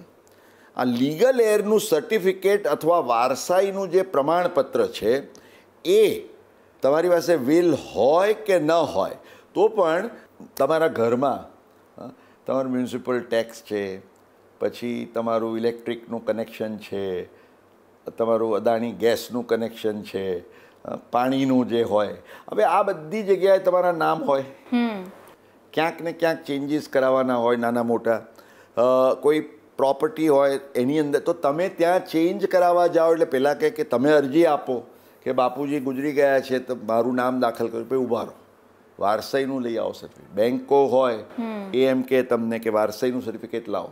આ આપણે કેવી રીતે મેળવવું? તો હવે તો આ ડિજિટલ યુગમાં, ઇનફેક્ટ દર્શક મિત્રો, જો ગુજરાતની જ વાત કરીએ તો ગુજરાત સરકારની જે ડિજિટલ ઓનલાઈન સાઇટ છે કે જેના ઉપર તમે બધું જ જોઈ શકો છો અને મેળવી શકો છો, including your revenue records, this that etcetera. તો એમાં એક દેર ઇઝ અ સેક્શન આ પોર્ટલના જ ભાગરૂપે કે તમે ઓનલાઈન એપ્લાય કરીને તમને within a very reasonable time તમને આ સર્ટિફિકેટ ઇસ્યુ, એના માટે તમારે જે અવસાન પામનારનું ડેથ સર્ટિફિકેટ, પછી તમારી આઈડી પ્રૂફ વગેરે વગેરે જે એકોર્ડિંગ ટુ ધ પ્રોસિજર, પણ આ વસ્તુ પ્રમાણમાં સરળ છે અને ઉપયોગી છે, જરૂરી પણ છે. મેં કહ્યું લેટર ઓફ એડમિનિસ્ટ્રેશન એ ક્યારે જરૂર પડે? એક્ઝિક્યુટર ના હોય અથવા એક્ઝિક્યુટરનું અવસાન થયું હોય તો. હવે મુદ્દો એ છે કે સક્સેશન સર્ટિફિકેટ, આપણે અગાઉ જે વાત કરી ચારમી એ પ્રમાણે, જો તમારું વિલ નથી તો તમારે બરાબર કાઠું પડવાનું છે, કારણ કે then you have to go to the court. પછી એ જાહેર ખબર આપે કે ભાઈ આ 100 એનું અવસાન થયું છે, તો એના જે કોઈ વારસદારો હોય, અને જેમ આપણે પેલા પિક્ચરની અંદર ક્યાંકથી ને ક્યાંકથી વારસદાર ટપકી પડે ને, એકવાર જો દાવો ઊભો કરી દે કોઈ, તો પછી કોર્ટ સમક્ષની કાર્યવાહી ને બધું. એટલે સક્સેશન સર્ટિફિકેટ મેળવવાનું સમય, ખર્ચો, એટલે હંમેશા એટલા માટે આ વિલનું મહત્વ છે. પ્રોબેટ અસલના જમાનામાં, જ્યારે this is something which happen during the time of the Britishers, ઘણા બધાને ખબર નથી ચારમી, અને દર્શક મિત્રોને પણ ખબર નથી. અહીં ગુજરાતની અંદર શું છે કે તમે ક્યાંક તમારી પ્રોપર્ટીના પેલા માટે જાઓ તો કે પ્રોબેટ લઈ આવો. તમે કહો ભાઈ મારા વિલમાં વિલ રજિસ્ટર્ડ પણ હોય કે અનરજિસ્ટર્ડ નોટરાઇઝ હોય કે સાક્ષી સાથે, નોબડી હેઝ ચેલેન્જડ ઓર ડિસ્પ્યુટેડ, પણ પેલા લોકો ઇન્સિસ્ટ કરે કે પ્રોબેટ લાવો. હવે probate, what is actually a probate? Probate is આ તમારું જે વિલ છે એ ખરું વિલ છે, ઓથેન્ટિક વિલ છે, એને સર્ટિફાય કરતું document is a probate. This is quite a cumbersome process. હવે અનફોર્ચ્યુનેટલી લોકોને ખબર નથી કે કાયદા હેઠળ જે પ્રોબેટ વિલ સાથે મેન્ડેટરી, એ ભારતમાં માત્ર 3 શહેરો છે, ઓનલી 3 સિટીઝ, જે અસલના બ્રિટિશના સમયમાં જે which were known as the 3 presidency towns, એટલે મુંબઈ, કલકત્તા, જેને કોલકાતા કહીએ છીએ, અને મદ્રાસ, ચેન્નાઈ. આ 3 શહેરોમાં જ જે કોઈ વસતા હોય એવા શખ્સો, અથવા તો બહારના, જે કોઈ ગુજરાતની વ્યક્તિને મુંબઈમાં પ્રોપર્ટી હોય તો મુંબઈની પ્રોપર્ટી માટે પેલા લોકો એમ કહી શકે કે પ્રોબેટ લાવો. That means you have to present your will to the court will examine and then certify કે ભાઈ this is the authentic will. પ્રોબેટમાં એટલો તમને લાભ થાય કે once a will is authenticated with a probate, કારણ કે then the necessary procedure is also followed કે ભાઈ બીજા કોઈનું will છે આના માટે તો તમે રજૂ કરો. પણ સામાન્ય સંજોગોમાં આ વાત દર્શક મિત્રોને આપણે એટલા માટે કહેવી છે કે ઘણી બધી બેન્કો કે એજન્સીઓ કે પ્રોપર્ટીના જે કોઈ કેસીસમાં લોકો એમ કહે કે પ્રોબેટ લઈને આવો, તો આપણે કહેવાની જરૂર છે કે ગુજરાતમાં પ્રોપર્ટી આવેલી હોય તો ક્યાંય પણ પ્રોબેટની જરૂર નથી. વિલ હોય તો સક્સેશન સર્ટિફિકેટની આવશ્યકતા હોય જ ના શકે. એક્ઝિક્યુટર પ્રોપર હોય તો લેટર ઓફ એડમિનિસ્ટ્રેશન તમે માંગી ના શકો.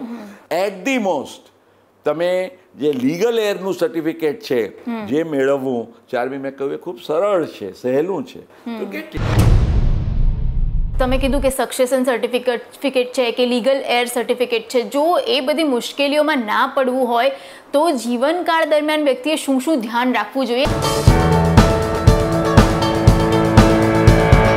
વસિયતનામા યાની કે વિલના સંબંધી કોઈ વહીવટી મુશ્કેલીઓ ઉપસ્થિત ન થાય તેને લક્ષ્યમાં રાખતા વ્યક્તિએ પોતાના રોકાણોનું આયોજન કેવી રીતે કરવું જોઈએ? આજે તમે વિલ બનાવો ના બનાવો એ તો એક વાત છે, પણ તમારા રોકાણો બાબતમાં તો આટલું ધ્યાન રાખજો કે સૌથી પહેલા બેંક એકાઉન્ટ હોય, સિંગલ નામે હોય, વ્યક્તિનું અવસાન થાય એટલે the biggest challenge and problem is કે એ બેંક એકાઉન્ટની અંદર આજે લાખો રૂપિયા પડી રહ્યા છે પણ કોઈ ડ્રો કરી શકતું નથી. એને માટે તમારે એની પ્રોસિજર, એટલે વિલ હોય ને તો પણ એ કેસમાં તમારે you will have to gate the authentication done કે આ જે એકાઉન્ટ છે એને પ્રોપરલી યુ સી આ વ્યક્તિની તરફેણમાં પૈસા રિલીઝ બેંક ક્યારે કરશે? બેંક કહેશે કે ભાઈ you get the necessary papers of. એટલે હંમેશા દર્શક મિત્રો એક ખ્યાલમાં રાખશો કે તમારું કોઈ પણ બેંક એકાઉન્ટ અથવા બીજી કોઈ ફાઇનાન્શિયલ એસેટ હોય, દાખલા તરીકે ડીમેટ હોય કે તમારા આજે સ્મોલ સેવિંગ્સના હોય. હવે આમાં બે બાબત છે. ઘણી બધી જગ્યાએ જોઈન્ટ એકાઉન્ટની સુવિધા છે, તો તમે આઈધર ઓરમાં આજે માની લો કે પતિ ન હોય તો પતિની અનુપસ્થિતિમાં પત્ની એ ઓપરેટ કરી શકે.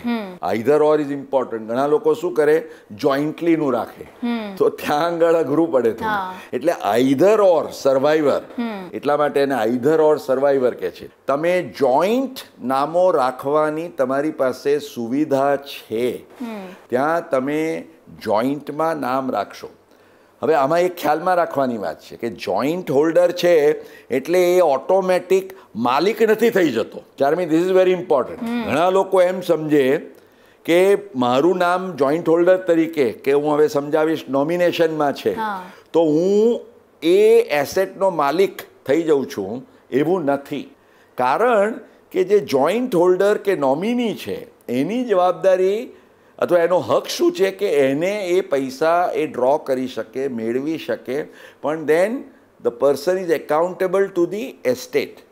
એટલે કે એક્ઝિક્યુટર સમક્ષ એને પૈસા આપવા પડે. ને એક્ઝિક્યુટર જે વિલમાં લખાયું હોય, ઘણીવાર એવું બને કે એક દીકરાને જોઈન્ટ હોલ્ડરમાં રાખ્યો હોય તમે, એટલે માની લો કે એના 10 લાખ રૂપિયા આવ્યા, પણ વિલમાં એવું હોય કે મારી જે મિલકત છે એ મારા 2 દીકરાઓ વચ્ચે સરખા ભાગે વહેંચવાની, તો પેલાના હાથમાં 10 લાખ આવ્યા પણ he is accountable to give 5 lakhs to the brother. એટલે આ joint account holder does not become the automatic honour.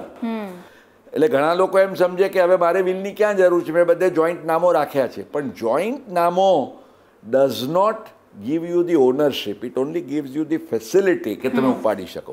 અને હિમાંશુભાઈ, જ્યાં જોઈન્ટ એકાઉન્ટની સુવિધા નથી, હું દાખલો આપું કે પીપીએફનું એકાઉન્ટ, તો પીપીએફમાં જોઈન્ટ નથી રાખી શકાતું, એમાં નોમિનેશન હોય છે. તો નોમિનેશન તમે કરીને રાખો. એલઆઈસીની પોલિસી હોય છે, એમાં નોમિનેશન. આ આખી પ્રોસેસ જે છે એ પ્રોસેસ આપણે યોગ્ય રીતે કરીએ એ ખૂબ આવશ્યક છે. અને હિમાંશુભાઈ અને એમના જેવા અનેક દર્શક મિત્રોને ખાસ મારી આગ્રહપૂર્વકની સલાહ છે કે તમારા મૂવેબલ, ઇમૂવેબલ પ્રોપર્ટીઝ અને ઇન્વેસ્ટમેન્ટ્સ બધું જ આ કાર્યક્રમ જુઓ એના રિઝનેબલ ટાઈમમાં.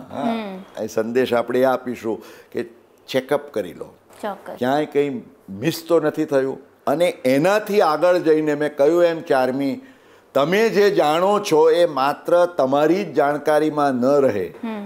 એટલીસ્ટ તમે તમારા જે અઝીઝ છે કુટુંબમાં, એમને તમે કોન્ફિડન્સમાં લઈને જાણ કરો, અથવા તો એટલીસ્ટ એને ડોક્યુમેન્ટ કરીને એક યાદી સ્વરૂપે પણ લખી રાખો કે તમારી અનુપસ્થિતિમાં ક્યાં ક્યાં શું શું છે એ ખબર પડે. મુંબઈની અંદર પેલા ફોર્ટ એરિયામાં તો એવી કેટલી બધી બેન્કો છે કે જ્યાં લાખો નહીં કરોડો રૂપિયા એવા પડ્યા છે કે જેના વર્ષો સુધી કોઈ ક્લેમ કરવા આવ્યા નથી. કેમ? કારણ કે પેલા એ વટમાં ને વટમાં એનું સિંગલ નામ રાખ્યું હોય અને પછી કોઈને ખબર જ ના હોય, ક્લેમ કરવા કોણ જાય. ઓનરશિપના ડિસ્પ્યુટ હોય કોઈ પ્રોપર્ટીમાં, તો એવી પ્રોપર્ટી જ્યારે વિલમાં કોઈ મૂકે તો એને લઈને શું પછી પ્રોબ્લેમ્સ થઈ શકે? ખરેખર નામ કોઈકનું હોય પરંતુ કાયદેસરની માલિકી બીજા કોઈકની હોય. કારણ કે કાયદો શું કહે છે કે કાયદેસરની માલિકી કોની?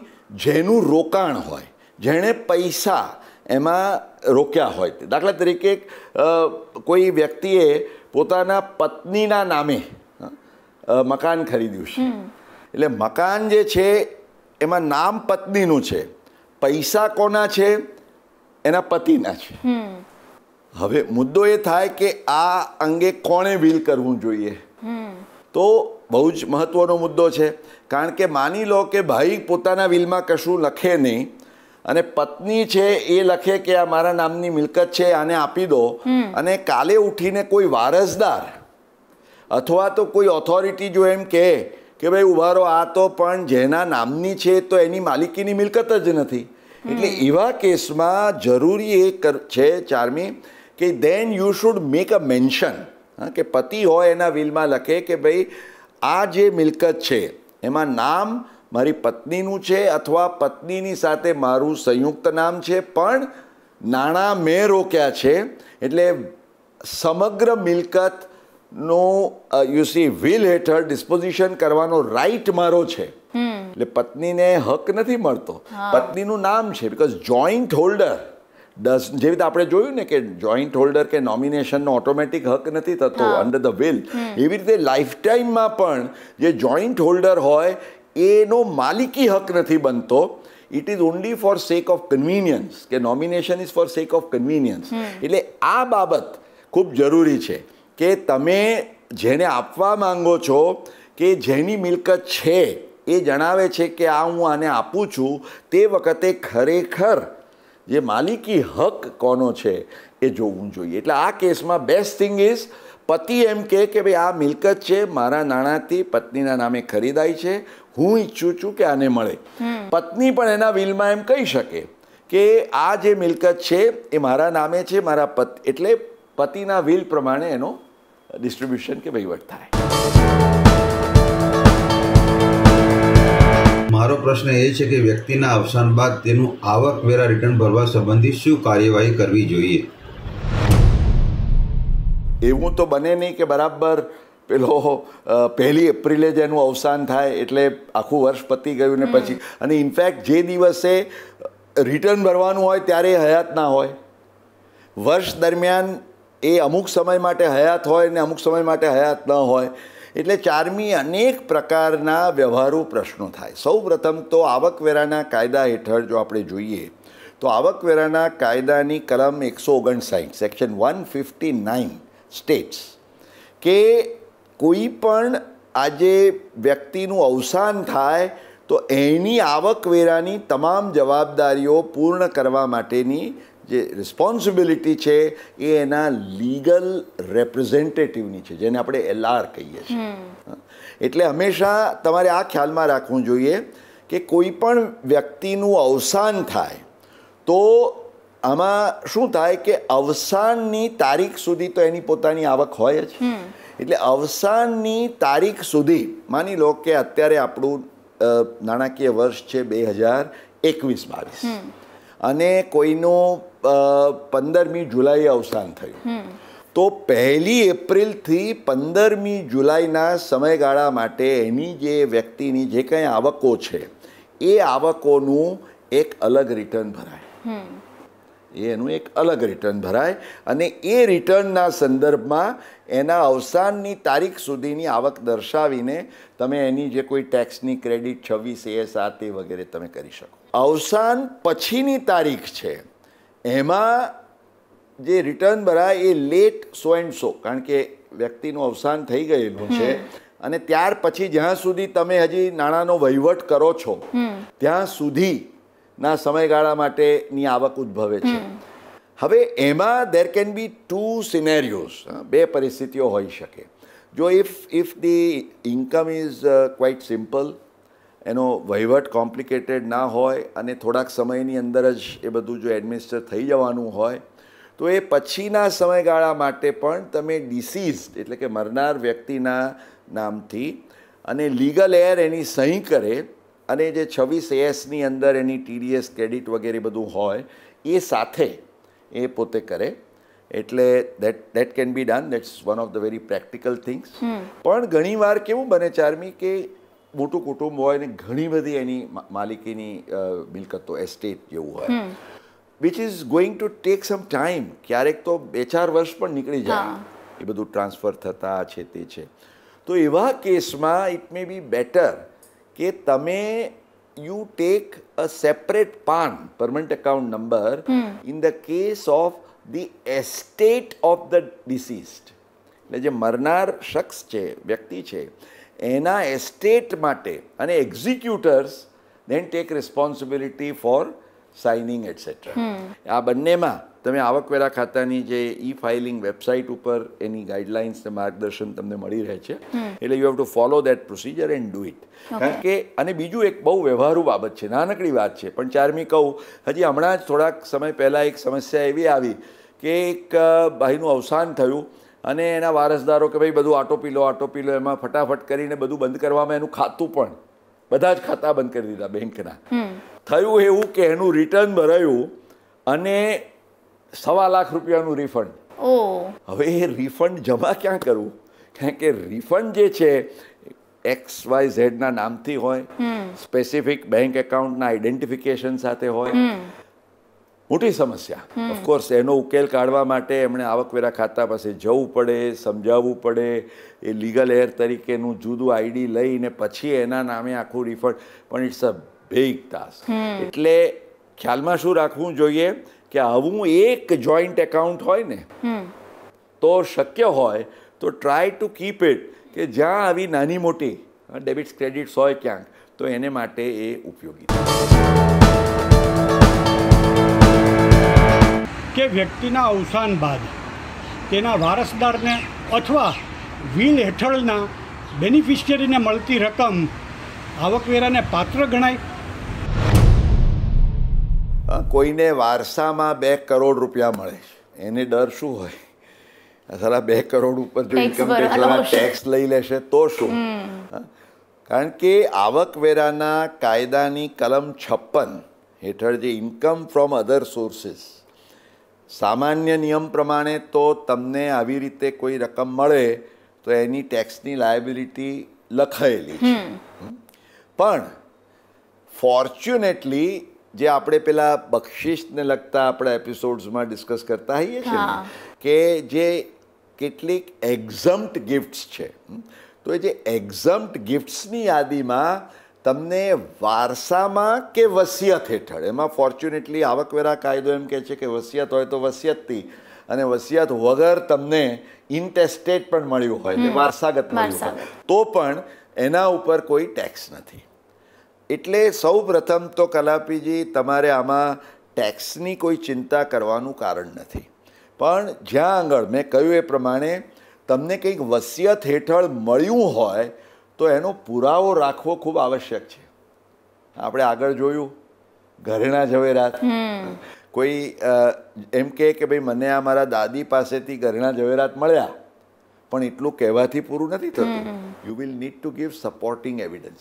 આખું વિલ નહીં તો એક્ઝિક્યુટર પાસેથી, જ્યારે એક્ઝિક્યુટર તમને એ ઘરેણા ઝવેરાતની કસ્ટડી કે પોઝેશન આપે ત્યારે એક સર્ટિફિકેટ લઈ લેવું જોઈએ કે ભાઈ એક્ઝિક્યુટર લખી આપે કે આઈ એમ એક્ઝિક્યુટર અંડર ધીસ વિલ, અને આ વ્યક્તિના અવસાન પામ્યા પછી એના આટલા દાગીના હું આ વ્યક્તિને વિલની જોગવાઈની રૂએ આપું છું, તો એ તમારું સર્ટિફિકેટ બની જાય. Nobody will challenge. એટલે યુ વિલ નીડ પ્રૂફ કે મને આ જે મળ્યું છે, શેર હોઈ શકે, ઘરેણા ઝવેરાત હોઈ શકે. અને અહીંયા આગળ સેજ ઓફ ધ લાઈન પણ હું વાત કરું, ચારમી તો દર્શક મિત્રોને યાદ કરાવી, આપણે જ્યારે કેપિટલ ગેઇન્સનો એપિસોડ કર્યો તો ત્યારે આ ચર્ચા કરી હતી કે તમને વસિયતમાં આજે કંઈ મળે છે અને તમે આવતીકાલે એટલે એક જ દિવસમાં 24 કલાકમાં વેચી કાઢો છો, પણ વસિયત કરતાએ એને ઘણા વર્ષોથી હોલ્ડ કરેલું છે, તો તમારા હાથમાં it will be treated as long term. અને જો શેરો વગેરે હોય તો પેલી 31મી જાન્યુઆરી 2018ના ગ્રેન્ડફાધરિંગનો પણ તમને લાભ મળે, અથવા તો જે 1 એપ્રિલ 2001ની વિશેષ જોગવાઈઓ છે એનો લાભ મળે. એટલે એ તો ખ્યાલમાં રાખવાનું જ છે. પરંતુ વ્યવહારુ સંદર્ભમાં વાત કરીએ તો આ એવિડન્સ તમારા માટે રાખવો જરૂરી છે. કારણ કે તો જ ઘણા લોકો જો એમને એમ ખપાઈ દે કે ભાઈ ના ના આ તો મારે ત્યાં 25 લાખ મળ્યા છે, આ તો મને મારા દાદાએ આપ્યા હતા. ભાઈ દાદાએ આપ્યા તો વિલ છે. બીજું કે દાદા પાસે હતા એ પણ તમારે you should be able to show. માત્ર ખાલી કહી દીધું એનાથી તમારી જવાબદારી પૂરી નથી થતી. એટલે that reasonable evidence or preponderance of પ્રોબેબિલિટીને લગતી બાબતો પણ તમારે લક્ષ્યમાં લઈને. ચારમી, આને અનુલક્ષીને you can do some very useful planning. See I tell you, તમારા જીવનકાળ દરમિયાન દર્શક મિત્રો તમને ખ્યાલ છે તમારો બહુ જ ટ્રસ્ટેડ કોઈ એમ્પ્લોયી છે કે નોકર ચાકર છે, એને તમે માની લો કે 5-10 લાખ રૂપિયા આપવા માગો છો, પણ તમે જો તમારા જીવનકાળ દરમિયાન એને આપો તો એના હાથમાં it will be treated as taxable income under section 56. કેમ? કારણ કે તમારા રિલેટિવની વ્યાખ્યામાં આવતા નથી. ઇવન તમારા પુત્રનું જ HUF હોય એને તમે આપો તો જીવનકાળ દરમિયાન તમારા પુત્રના HUFને આપેલી જે બક્ષિસ છે એના હાથમાં ટેક્સેબલ થાય. પરંતુ કોઈ પણ એવી વ્યક્તિ, HUF, શખ્સ કોઈ પણ હોય કે તમે તમારા વસિયત હેઠળ એને આપો છો તો મોટામાં મોટો કરવેરા આયોજનનો ફાયદો એ છે કે જેને તમે આપો છો ને જેને મળે છે એને કોઈ ટેક્સ નથી લાગતો. એટલે કદાચ કોઈ તમને કંઈ આપવા માગતું હોય તો એને કે ભાઈ ઉભા રહો, તમે મને અત્યારે આપી રાખો પણ હમણાં લોન તરીકે ગણજો. તમારા વસિયતમાં લખો કે હું આ પૈસા પાછા નથી લેવાના, એને મેં આપી દીધા. So this becomes a very useful planning કે તમે કોઈને તમારા જીવનકાળ દરમિયાન પણ કોઈ મિલકત છે, કોઈ નાણાં છે આપવા માંગતા હો કે જેથી એનો ઉપયોગ કરી શકે તો આપો. અને એનો જે માલિકી હક છે એને આપવાનો એ તમારા વસિયતની રૂએ એને આપી દો. તો યુ આર હેપી કે મેં આપ્યું અને હી ઇઝ હેપી કે મને કોઈ ટેક્સ ના. કરવેરા આયોજનની દ્રષ્ટિએ વસિયતનામાનો લાભદાયી ઉપયોગ કેવી રીતે કરી શકાય? વિલ એ માત્ર ટેક્સ પ્લાનિંગનો વિષય નથી, પણ વિલ બનાવો તો સાથે સાથે ટેક્સ પ્લાનિંગના લાભ લેવામાં જરાય કસર ન કરો. Because you can do wonderful tax planning. હમણાં જ આપણે જોયું ને કે જેને આપવાનું છે એને કોઈ પણ ટેક્સ ન લાગે એ રીતે તમે આપી શકો છો, એને મોટો એને ફાયદો થઈ જાય. That is it self a tax planning. પણ તે ઉપરાંત દર્શક મિત્રો ખ્યાલમાં રાખશો કે સામાન્ય રીતે ઘણા લોકો શું છે એટલું સિમ્પલ વિલ બનાવે કે ભાઈ હું ના હોઉં. જો તમારી પાસે એટલા નાણાં ન હોય ને તમે કહો કે હા ભાઈ ઠીક છે મારી પાસે જે છે આટલું મારા પત્નીને, આટલું પુત્રને ને પુત્રીને, તો જુદી વસ્તુ. પણ if you have got a good amount of wealth, તમારા ફેમિલીમાં પણ બધા હાઈએસ્ટ બ્રેકેટના ટેક્સ પેયર્સ છે. તમારા પત્ની પણ 30%માં, પુત્ર પુત્રી પણ 30%માં. હવે તો 50 લાખ કે 1 કરોડ ઉપર હોય તો પેલા સરચાર્જનું છોગું પણ લાગે. હા, તો એવા કેસમાં તમે કોને આપો છો ખૂબ મહત્વનું છે. તમારા જ કુટુંબમાં તમારા પુત્રનું HUF હોઈ શકે, અથવા તો ઘણીવાર એવી રીતે પણ આપી શકો કે વિલમાં તમે એમ લખો કે આ નાણાં છે એ મારા પુત્રના લગ્ન થયા બાદ એનું જ્યારે HUF અસ્તિત્વમાં આવે એ સમયે હું એને આપવા માંગુ છું. એટલે એટલો ટાઈમ એ હોલ્ડ પર રહે અને પછી it will go to his HUF. એ પ્રકારની પણ જોગવાઈ પ્લાનિંગ થઈ શકે. Because otherwise as I said HUFને સીધી રીતે આપવામાં આપણી પાસે કોઈ પેલો નથી. પુત્રવધુને આપવા હોય, પુત્રવધુને ને બધાને શું થાય, ક્લબિંગના પ્રોવિઝન્સ નડે સામાન્ય રીતે. પતિ પત્નીમાં તો આજે પત્નીને જીવનકાળ દરમિયાન આપો તો ક્લબિંગ થાય, વિલ હેઠળ આપો તો ઓબ્વિયસલી ક્લબિંગનો તો પ્રશ્ન નથી કારણ કે પતિ જ હયાત નથી, તો ક્લબિંગ ક્યાં થવાનું. પણ પુત્રવધુ હોય તો પુત્રવધુમાં પણ આ ક્લબિંગનો ઇસ્યુ ક્યારેક ટેકનિકલી આવી શકે. પણ ધેટ અપાર્ટ પુત્રવધુને આજે એટલી એસેટ્સ કે ઇન્કમ છે નહીં, તો it may be very useful કે તમે એને આપો અને યુ સે કે આ લોઅર બ્રેકેટમાં છે એટલે ફાયદો થાય. એટલે ટેક્સ પ્લાનિંગ માટે તો sky is the limit. Depending on તમારી પાસે કેટલી વેલ્થ છે, તમારા કુટુંબના બીજા કયા કયા સભ્યોની કેટલી એસેટ્સ છે. એટલે this can be a wonderful exercise. વાત થઈ રહી છે વિલ અથવા તો વસિયતનામાની, અને વિલની જરૂર માત્ર ભારતીય રહીશોને પડે એવું જ નથી જે ભારતની બહાર જઈને વસ્યા છે પણ જેમની સંપત્તિ ભારતમાં છે, જેમની પ્રોપર્ટીઝ ભારતમાં છે, એમને પણ વિલ એટલું જ ઉપયોગી સાબિત થઈ શકે છે. NRIs કેટલા કરોડો NRIs છે. અને ખબર છે ને ચારુબેન, આપણે એકવાર વાત કરી હતી આપણા સંદેશના જ કાર્યક્રમમાં, લગભગ 125 જેટલા દેશોમાં આપણા NRIs વસ્યા છે. કદાચ ભાગ્યે જ હસતા હસતા તો એમ કહેવામાં આવે છે કે ચંદ્ર ઉપર પણ જો માનવી મળી આવે તો કદાચ પહેલો એ ગુજરાતી કે ભારતીય હોવાની પૂરી શક્યતા છે. મારે જાણવું હતું કે મારા સંતાનો વિદેશમાં રહે છે અને હું ભારતીય રહીશ છું, તો મારી વસિયત હેઠળ તેમને અપાતી મિલકતનું તેઓ વિદેશમાં રેમિટન્સ કરી શકે? દરેકને મન, કારણ કે હવે તો એનઆરઆઈઝની 2-2, 3-3, 4-4 પેઢીઓ બહાર વસી રહી છે, અને તેમ છતાં એમની જે પારંપરિક મિલકતો, અને આજે તો ખાસ અમદાવાદ જેવા શહેરમાં ગણો તો નવરંગપુરા, એલિસ બ્રિજ, આ તે કે ભાઈ મારા દાદાના ટાઈમનો બંગલો, એ સોસાયટી આજે કરોડો રૂપિયા આવે એ વેચાઈ, તો આ એનઆરઆઈને એક તો ટેક્સ ભરવાનો, એનું શું, આ પૈસા એમને લઈ જવા છે એની વાત કરીએ. તો નીલાબેન, આપના પ્રશ્નોને જો આપણે મુદ્દાસર લઈએ, અલબત્ત એક સમય એવો હતો કે ભારતમાંથી એનઆરઆઈને $1 પણ લઈ જવો હોય ને તો રિઝર્વ બેંક ઓફ ઇન્ડિયાની પરમિશન લેવી પડે. But they were the good old days, 1970s અને 80s, જ્યારે વી હેડ ફેમા. પણ ઉદારીકરણ, જ્યારે લિબરલાઇઝેશનનો જમાનો આવ્યો ને તબક્કાવાર, મને યાદ છે કે it started from a small amount, પણ આજે તો દર્શક મિત્રો એનઆરઆઈના કેસમાં વર્ષે $10 લાખ, એટલે $1 મિલિયન ની સમકક્ષ કોઈ પણ ફોરેન કરન્સીની અંદર તમારે જો રેમિટન્સ કરવું હોય બહાર, તો એનઆરઆઈ પોતે કરી શકે છે. જેવી રીતે આપ જાણો છો કે ભારતીય રહીશ હોય, એ રહીશ પણ આજે પોતે પોતાની સંપત્તિ કે મૂડીમાંથી $2.5 લાખ એ પોતે મોકલી શકે છે બહાર.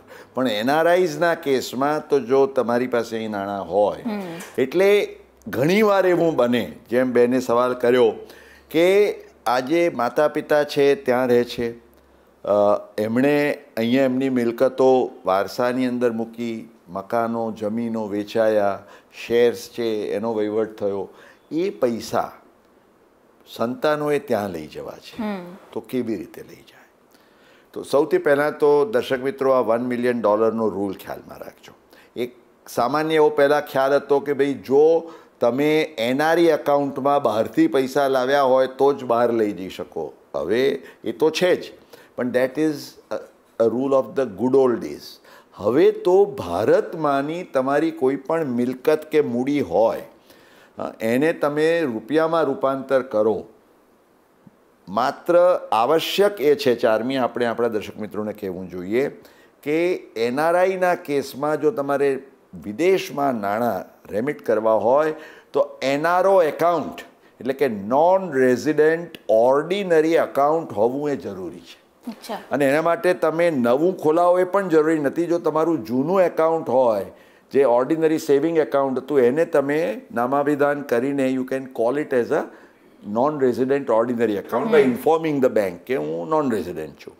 તો એ એનઆરઓ એકાઉન્ટમાં તમે નાણાં જમા કરીને ભારતમાં જે પણ તમારી આવકવેરાની જવાબદારી થતી હોય એ જવાબદારી પરિપૂર્ણ કરવી પડે. એટલે પ્રોપર્ટી વેચી હોય કે શેરો વેચ્યા હોય તો એનો ટેક્સ ભરવો પડે.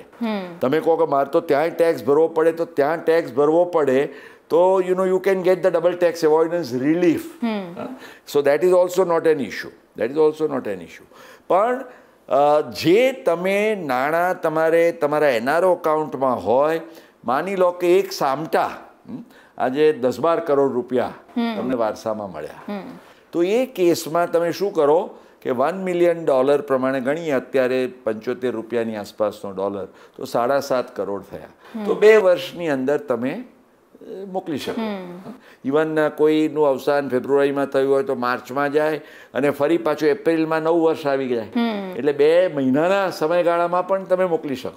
સો ધીસ થિંગ આજે એનઆરઆઈઝ માટે આ બાબતોની માહિતી, અને એટલા માટે એમના જો તમારા એનઆરઆઈઝના ખાસ અહીંયા સંતાનો હોય જેમને વારસામાં કે વસિયત હેઠળ કંઈ મળવાનું હોય, તો એમને માટે આ કાયદા, આ નિયમોની જોગવાઈઓ એ લોકો જાણી રાખે, એમના પોતાના બેંક એકાઉન્ટ્સ અહીંયા રાખી મૂકે કે જેથી આ બધી જ કાર્યવાહી કે પ્રક્રિયા સરળતાપૂર્વક ચારમી થઈ શકે. એનઆરઆઈ વિદ્યાર્થીઓ અથવા તો એનઆરઆઈ જે પુત્ર પુત્રીઓ હોય એમને વારસામાં જે પૈસા મળે અહીંથી લઈ તો જાય, પણ પછી એના પર એમને ત્યાં ટેક્સ ભરવાનો થાય કે નહીં?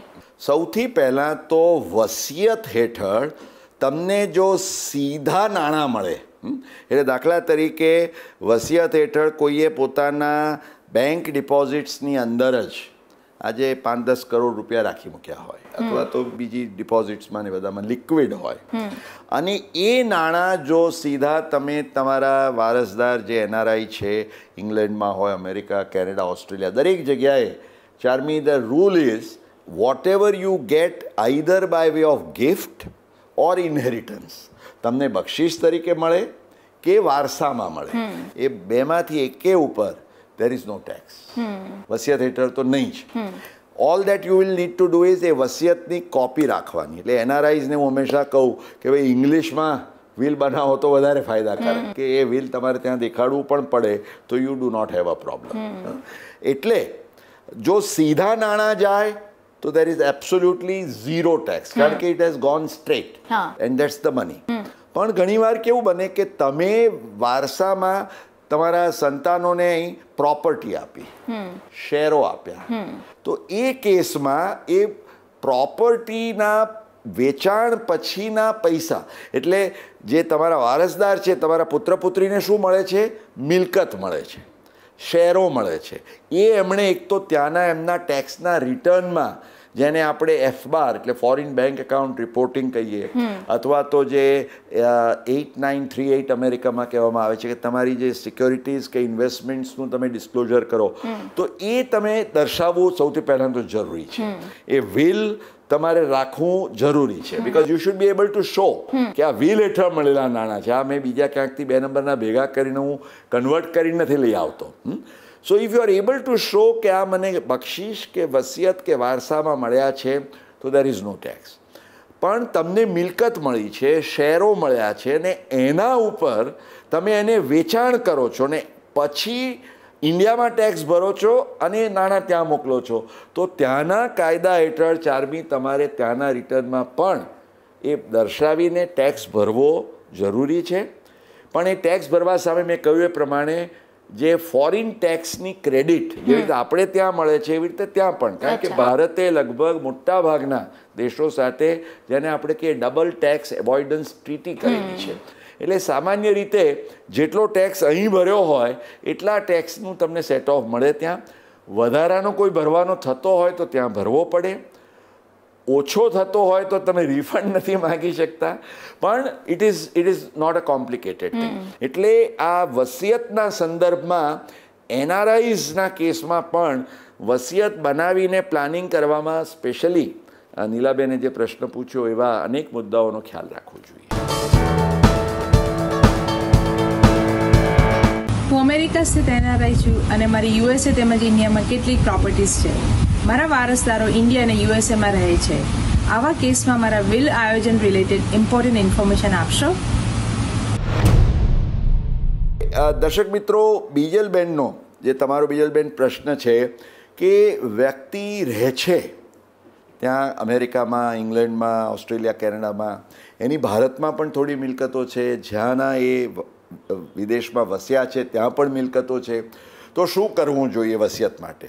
તો મારી વ્યવહારુ સલાહ એ રહેશે કે તમે જે દેશમાં વસેલા છો એ દેશની મિલકતોના ડિસ્ટ્રીબ્યુશન માટે તો ત્યાંના કાયદા હેઠળનું તમે યોગ્ય સલાહ લઈને વિલ બનાવો, કારણ કે એ તો જરૂરી છે જ. પણ એ વિલમાં you need not make a mention about ભારતની મિલકતો. ભારતની મિલકતો માટે તમે એક ભારતમાં અલગ વિલ બનાવો કે જે ભારતીય કાયદાને અને ભારતીય કાયદાકીય જોગવાઈઓને અનુરૂપ હોય. એમાં પણ keep an executor, keep your witnesses. તમે મને પૂછશો, મને ખબર છે, હું તમે પૂછો પહેલાં પૂછી લઉં, તમારા ચહેરા પર દેખાય કે NRI એણે શું વિલ બનાવવા ઇન્ડિયામાં આવવું પડે? ધ આન્સર ઇઝ નો.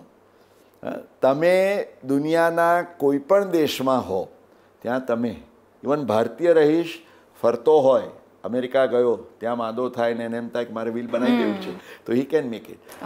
દુનિયાના કોઈ પણ દેશમાં વિલ બનાવ્યું હોય પણ 2 સાક્ષીઓ હોય અને આપણે જે આપણા નિયમો કયા એનું પાલન થયું હોય તો સાક્ષીઓ વિદેશમાં હોય ને ત્યાંથી સાઇન કરાયો તો પણ ચાલે, ત્યાં પણ નોટરાઇઝ થઈ શકે. ઘણા લોકો એવું કરે છે, કારણ કે it is not always possible કે તમે તમારી ભારતની મિલકતો માટે ભારતમાં આવીને વિલ બનાવો. એટલે NRIs માટે ભારત આવવાની રાહ જોવાની જરૂર નથી. તમારી મિલકતો ભારતમાં છે, કાફી છે, એ મિલકતોનું વિલ બનાવી દો. અને એનઆરઆઈઝ માટે તો ખાસ વિશેષ મહત્વનું છે વિલ બનાવવું, કારણ કે ભારતવાસીઓ કરતાં એનઆરઆઈઝમાં થોડાક કાયદા કાનૂનની જોગવાઈઓ વધારે લાગે છે. એટલે મેં કહ્યું એમ, જો તમારું એનઆરઓ અકાઉન્ટ ના હોય તો આ પૈસા મોકલવા જ અઘરા પડે. એટલે ઘણાને હું કહું છું કે ભાઈ એનઆરઓ અકાઉન્ટમાં ચૂકતા નહીં. ભલે તમારે એનઆરઓ એકાઉન્ટનું ત્યાં ડિસ્ક્લોઝર કરવું પડે, ટેક્સ ભરવો પડે, પણ જો તમે એનઆરઓ એકાઉન્ટ જ નહીં રાખ્યું હોય, વાસણ જ નહીં હોય, તેમાંથી તમે દૂધ કેવી રીતે લેશો? કોઈ તમને ફ્રી આપશે તો પણ. એટલે ઇટ ઇઝ વેરી ઇમ્પોર્ટન્ટ કે તમે આ ભારતની મિલકતોનું જે વિલ છે, તમે ત્યાં વિદેશમાં રહીને પણ એ બનાવો, અને એ વિલ હેઠળ તમે અહીંયા કોને શું આપવા માંગો છો એ સ્પષ્ટ કરો. ત્યાંની જે મિલકતો છે ત્યાંનું વિલ રહે. હવે ઘણીવાર એવું બને કે તમારું સંતાન ઇન્ડિયામાં છે, મિલકત ત્યાંની છે, તો તમારે ભારતમાંના સંતાનોને ત્યાંની મિલકતોના સંદર્ભમાં યોગ્ય જાણકારી આપી ત્યાંના કાયદા કાનૂન હેઠળ જે કંઈ સુવિધાપૂર્વક એનું, કારણ કે હવે તો જેવી રીતે અહીંથી ત્યાં પૈસા જાય તો ત્યાંથી પણ અહીં પૈસા આવે છે. અનેક કેસોમાં ભારતમાં વારસદારો હોય, એમના કોઈ દૂરના સગા કે નજીકના સગા વિદેશમાં વસતા હોય, દેર આર પ્રોસિજર્સ, પણ એ નાણાં અહીંયા સુખેથી આવી શકે. અને અહીંથી ત્યાં જાય કે ત્યાંથી અહીં આવે, જો વસિયત હેઠળના કે વારસાના નાણાં હોય, there is no tax either here or there. આ ઘણા એનઆરઆઈઝ ઈચ્છતા હોય છે કે પોતે વિદેશથી નાણાં અહીંયા કોઈ ધર્માદા ટ્રસ્ટને એમના વિલ હેઠળ એમ કે ભાઈ અમારે આપવા છે અને ત્યાંથી અમે મોકલીએ. પણ એ કેસમાં ચારમી આપણે જે ફોરેન કોન્ટ્રીબ્યુશન રેગ્યુલેશન એક્ટ, એટલે જેને FCRA કહેવામાં આવે છે, FCRAની જોગવાઈઓનું એ ટ્રસ્ટે પાલન કરવું પડે. એને પોતાની જાતે નોંધણી કરાવવી પડે, એના માટેની અનુમતિ માંગીને એનું જે ડેક્લેરેશન, રિટર્ન વગેરે જે આખી કાર્યવાહી છે. એટલે the answer is yes, you can certainly get money for charity, પણ subject to the necessary. Mukeshbhai, husband અને વાઇફ દ્વારા એમનું પરસ્પરનું હિત જળવાઈ રહે એને અનુલક્ષીને કરવામાં આવતી વસિયતનું ડ્રાફ્ટિંગ કેવી રીતે થવું જોઈએ, એમના માટે જરા માર્ગદર્શન આપશો. સમીરભાઈનો સીધો પ્રશ્ન છે, એમણે રેસીપી માંગી છે, જેમ તમે માંગો એમ કુકિંગ શોમાં, કે મુકેશભાઈ આ વિલ બનાવતી વખતે, નોટ દેટ માય રેસીપી એ દરેકને કામમાં આવે, પણ સામાન્ય રીતે ઘણા બધાને આ રેસીપી અનુકૂળ આવે એવી રેસીપી છે કે આજે કોઈ પણ વ્યક્તિ વિલ બનાવે છે, એનું એક નાનકડું કુટુંબ છે, ન્યુક્લિયર ફેમિલી હોય, જોઈન્ટ ફેમિલી હોય, પણ શું હોય, વ્યક્તિ પતિ હોય, પત્ની હોય, એટલે માતા પિતા, એના સંતાનો છે, પુત્ર પુત્રીઓ, એના પણ બાળકો છે. તો આ કેસમાં સમીરભાઈનો પ્રશ્ન એ છે કે how should the head of the household, એટલે કે જે મેલ ઇન્ડિવિજ્યુઅલ છે એણે વિલ કેવી રીતે બનાવવું. તો હંમેશા હું માનું છું ત્યાં સુધી દરેક વ્યક્તિની પ્રાથમિક જવાબદારી, ભલે આપણે પહેલા એપિસોડમાં એમ કહ્યું કે હિન્દુને છુટ્ટી છે, કે જેને આપવું હોય આપે, પત્નીને ધમકાવવા માટે બરાબર છે, પણ અધરવાઇઝ જ્યારે 7 ફેરા સપ્તપદીના ફર્યા ત્યારે તમે એ પ્રતિજ્ઞા લીધી હતી કે you will take care of your better half all your life. એટલે હું હંમેશા સલાહ આપું છું કે સૌથી પહેલી જોગવાઈ તમારા જીવનસાથીની કરો વિલમાં. મેક અ ક્લિયર પ્રોવિઝન કે હું ન હોઉં ત્યારે મારું ઘર, મેં જોયું છે કે ઘર છે દીકરાને આપી દીધું, માતાને એમ કે ભાઈ દીકરો રાખશે, પણ દીકરાના નામે ઘર ચડી ગયું, દીકરો તો ભલો છે પણ રિમોટ કંટ્રોલ પાછળથી થતું હોય, વહુરાણી કહે છે કે હવે બાને જાત્રા કરવા મોકલી દો. આ જે બધા ઘરડા ઘરો ચાલે છે ને ચારમી, એની માટેનો જો રિસર્ચ કરવામાં આવે તો અનેક કેસીસ ઉદ્ભવ્યા છે આ અધૂરી વસિયતો અથવા તો દ્રષ્ટિપૂર્ણ વસિયત ન બનાવવાને કારણે. I tell you, this is one of the sad social tragedies કે વિલની અંદર ક્ષતિ રહી ગઈ, એને કારણે આજે પતિ ન હોય ને પત્નીને લાચાર બની જવું પડે, નિરાધાર બની જવું પડે છતે પૈસે. So my first advice Samirbhai is તમારા ક્લાયન્ટ્સને, કારણ કે યુ આર કન્સલ્ટન્ટ ફાઇનાન્શિયલ, તમારા ક્લાયન્ટ્સને સલાહ આપો. ટેક્સ પ્લાનિંગ પણ પછી સૌથી પહેલાં તમારું ફેમિલીનું હેપીનેસ પ્લાનિંગ. આપણે જેમ હેપીનેસ ઇન્ડેક્સ કહીએ છીએ, that's the most valuable index.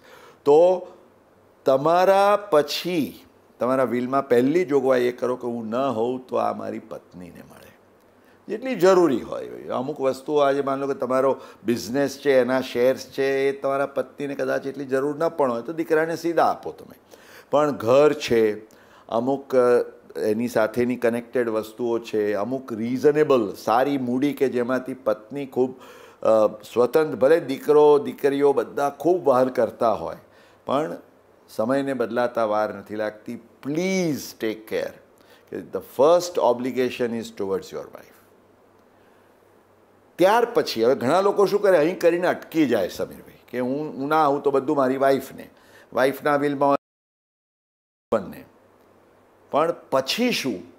હવે મેં એવા પણ દાખલા જોયા છે કે પતિના વિલમાં પત્નીને મોટી મિલકતો મળી હોય પણ પછી આગળ શું એમાં પતિએ કશું જ ન લખ્યું હોય ચારમી. એટલે પછી બિચારી જે પત્ની છે, જે માતા છે, એ વિધવા માતા બની જાય છે. એના 2-3 પુત્ર પુત્રીઓ, એના વહુઓ જમૈયો, હવે એ બધા મમ્મી ઉપર લાવે પ્રેશર. અમારે જોઈએ ભાગ, અમને વધારે મળવો જોઈએ, તું આમની જોડે રહે છે તો આને ધ્યાન રાખ. આઈ વુડ સે સમીરભાઈ, આવા કેસમાં તમને જો એમ ડર હોય કે તમારા બેટર હાફને આવી ક્યાંક મૂંઝવણ મુશ્કેલી ન થાય તો બંને જણા વિચારીને એવી રીતે ગોઠવી રાખો. You can make a will like this કે હું ના હોઉં તો આ મારી પત્નીને મળે, અને પત્ની ના હોય ત્યારે આ વ્યક્તિ મારા આ સંતાનને આ રીતે જાય. એટલે દેટ મીન્સ કે તમે તમારા પત્નીને પેલા ધર્મ સંકટમાંથી બચાવી દીધી. એને છોકરાઓ પજવે નહીં પછી, કારણ કે એ તો કે ભાઈ બાપુજીએ નક્કી કર્યું એ ખરું, અને એમાં ઘરની સુલે શાંતિ જળવાઈ રહે. બીજું કે વાઈફને કમ્પ્લીટ સિક્યોરિટી રહે અને પછીની કોઈ ચિંતા નહીં. એટ ધ સેમ ટાઈમ ઘણીવાર એવું બને ચારમી કે વિલ તમે બનાવો, ઘણા લોકો શું કરે, હું ના હોઉં તો મારી વાઈફને, વાઈફ કે હું ના હોઉં તો મારા હસબન્ડને. બંને જણા પતિ પત્ની એક સાથે મુસાફરી કરી રહ્યા છે, અકસ્માત થયો, બંને જણા એક સાથે નથી. શું થાય? કોનું વિલ કોને કામમાં આવે? હસબન્ડનું વાઈફને વાઈફ જ નથી રહ્યા, વાઈફનું હસબન્ડને હસબન્ડ જ નથી રહ્યા.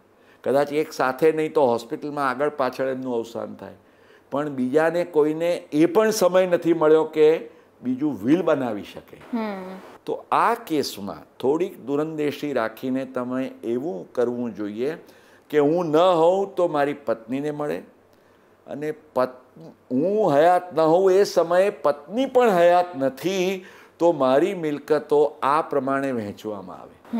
પત્ની પણ એવું જ કરી શકે.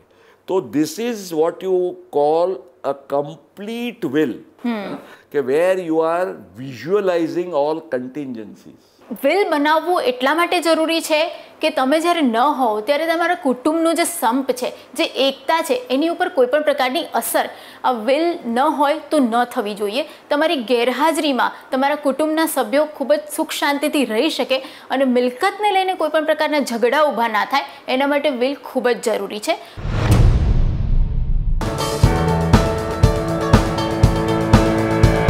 પતિએ વિલ બનાવ્યું, એ હયાત નથી, હવે પત્ની પાસે બધું આવ્યું, પતિ લખીને ગયા છે કે પત્ની ન હોય તો પછી સંતાનોને મળે કે આવી રીતે મળે, પણ પત્ની એમાં કોઈ ચેન્જ કરવા ઈચ્છે પાછળથી તો કરી શકે ખરા? હવે પતિએ જે વસ્તુ પત્નીને માત્ર લાઈફ ઇન્ટરેસ્ટ માટે આપેલી છે અને પછી લખ્યું છે કે આ ઘર છે એ પત્ની એમાં રહી શકે, પણ પછી મારા 2 દીકરાઓ છે એમાંથી આ દીકરાને આપું તો પત્ની એમાં કોઈ ફેરફાર ન કરી શકે. અને that is what I said કે ઇટ ઇઝ બેટર કે ઇટ ઇઝ ડિસાઇડેડ, અથવા તો સમજૂતીથી નક્કી કરાય કે ભાઈ આ પ્રમાણે કરવું. પણ ઓફકોર્સ તમે બધી જ મિલકતોમાં આવું જરૂરી નથી. તમે સામાન્ય રીતે સ્થાવર મિલકતમાં ચારમી આ રીતે કરો, જંગમ મિલકતમાં અમુક તો તમે પત્નીને છોડી દો. અચ્છા, બીજું કે પત્ની અમુક મિલકતો છે એ પત્નીને આપે, પણ એ મિલકતોની પાછી આવક ઉદ્ભવે, એટલે પત્નીની પોતાની પણ મૂડી તો થાય જ. એટલે પત્નીની મિલકતો ઉપર પતિનો કોઈ હક નથી વિલ કરવાનો, એટલે પત્નીએ પોતાની મિલકતોનું તો વિલ કરવું જ પડે. એટલે પત્ની જ્યારે વિલ બનાવે અથવા પતિ પોતાનું વિલ બનાવે તો એણે એ વાત ખ્યાલમાં રાખવાની રહે કે ભાઈ મારા ઉપરાંત જે મારા પત્ની પાસેથી જો મને કંઈ મળવાનું હોય કે પત્નીને પતિ પાસેથી મળવાનું હોય તો એનું તો તમે સ્વતંત્ર જોગવાઈ કરવાની જ છે. એટલે આવા બધા કેસીસમાં પછી કદાચ ડુ ઇટ યોર સેલ્ફ ન ચાલે, you need some little guidance. તો હું માનું છું કે the best wills are drafted considering such contingencies and possibilities, કે આવી પરિસ્થિતિ થાય તો આ થવું જોઈએ, આ પરિસ્થિતિ થાય તો આ થવું. અને એટલા માટે આપણે અગાઉ પણ મેં વાત કરી હતી કે રૂપિયાના પૈનું વિલ નથી બનાતું, તમે રૂપિયા સ્પેસિફિક આપો કે પર્સન્ટેજ વાઇઝ કરો. હવે દરેક કેસમાં it will depend on the facts of each case. વસિયત હેઠળ મિલકતની વહેંચણી કોઈ સંલગ્ન જવાબદારી સાથે કરી શકાય, તો આવા કેસમાં ઉપસ્થિત થતી આવકવેરા જવાબદારી કેવી રીતે લક્ષમાં લેવાય છે? કોઈ વસ્તુ સ્વીકારો, કોઈ હક સ્વીકારો, મિલકત સ્વીકારો, તો એની સાથે જે અટેચ્ડ રિસ્પોન્સિબિલિટી, જવાબદારી કે લાયબિલિટી એ પણ સ્વીકારવી પડે.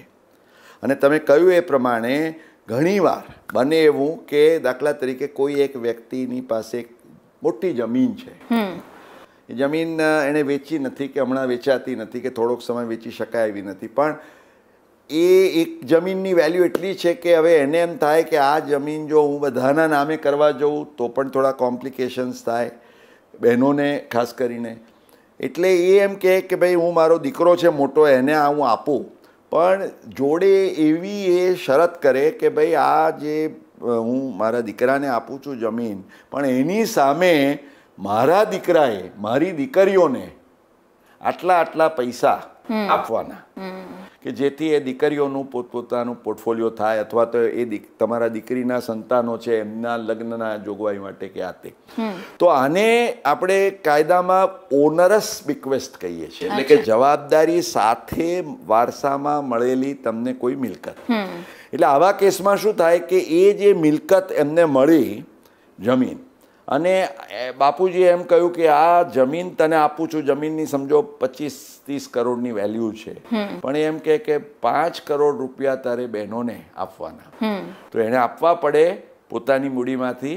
અને એ જે 5 કરોડ આપ્યા એ પેલી જે જમીન છે ને એની વેલ્યુમાં કોસ્ટ ઓફ એક્વિઝિશનમાં એડ થાય, એટલે જ્યારે ભવિષ્યમાં વેચે ત્યારે આ 5 કરોડ એને મજરે મળી જાય, એટલે એણે જે મૂડી આપી એ એને મજરે મળી જાય. એટલે આ પ્રકારની પણ પરિસ્થિતિમાં તમે વિલ બનાવી શકો, એટલે જેમાં તમે ટેક્સમાં પણ એટલે પેલા 5 કરોડ તમે આપ્યા પણ એ તમને ટેક્સમાં મજરે મળે છે, જ્યારે તમે જમીન વેચો છો ત્યારે you get the set of. એટલે આવી અનેક સિચ્યુએશન્સ થઈ શકે કે ભાઈ હું આને આપું છું સબ્જેક્ટ ટુ કે એણે આ સામી જવાબદારી આટલી ઉપાડી લેવાની.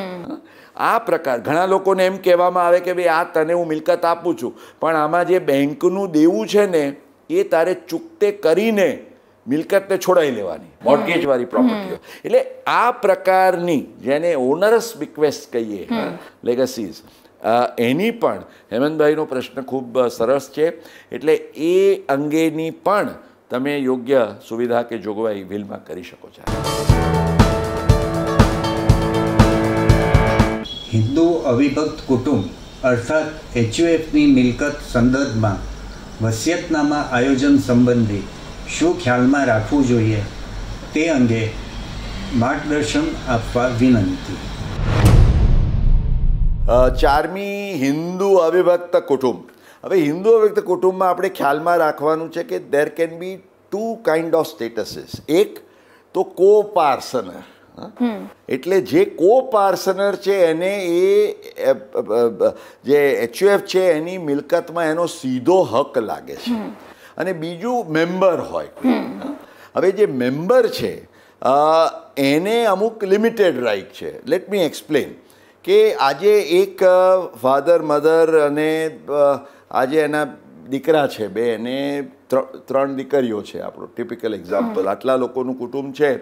તો હવે તો સૌથી પહેલાં કોપાર્સનસ કોણ ન ગણાય તો માત્ર જે પત્ની છે એ કોપાર્સન ન ગણાય, અથવા મોટું HUF હોય તો એમાં માતા છે, કારણ કે માતા એ પિતાની પત્ની છે. એટલે પત્નીને ફૂલ ફ્લેજ્ડ સ્ટેટસ નથી. પત્નીનો રાઈટ શું કે HUFનું પાર્ટીશન થાય તો એને સરખો હક મળે, પણ પાર્ટીશન ક્લેમ કરવાનો કોઈ રાઈટ નથી. HUFની અંદર પાર્ટીશન ક્લેમ કોણ કરી શકે? કોપાર્સનર્સ. અને હક કોનો? પોતે વિલ હેઠળ કંઈ આપવા લેવાનો કે તો કોપાર્સનર્સ. હવે કોપાર્સનર્સમાં 2005 પહેલાંનો જે કાયદો હતો એમાં તો કન્સેપ્ટ એવો હતો કે ભાઈ માત્ર પુરુષ સંતાન હોય એ જ કોપાર્સનર્સ ગણાય.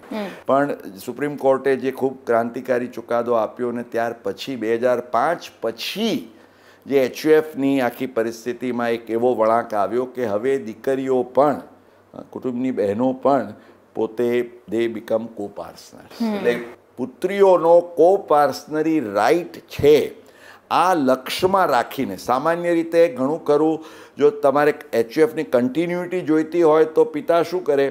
એમ કે ભાઈ પિતા માતા પુત્રનું HUF હોય તો કે મારો જે HUFમાં ભાગ છે એ હું HUFમાં જ રવા દઉં છું, એટલે ઓટોમેટિકલી જે 3 ભાગ હતા એના 2 ભાગ થઈ જાય કે it goes on like this.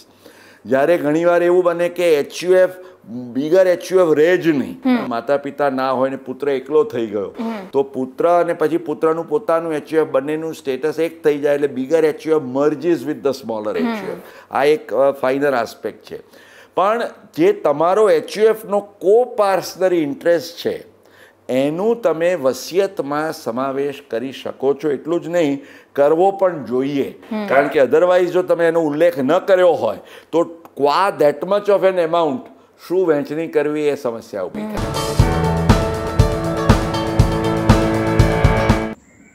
Will હેઠળ ડિસ્ક્રિશનરી ટ્રસ્ટની રચના કરવામાં આવે તો તેવા કેસમાં આવકવેરા આયોજનના શું લાભ મળી શકે?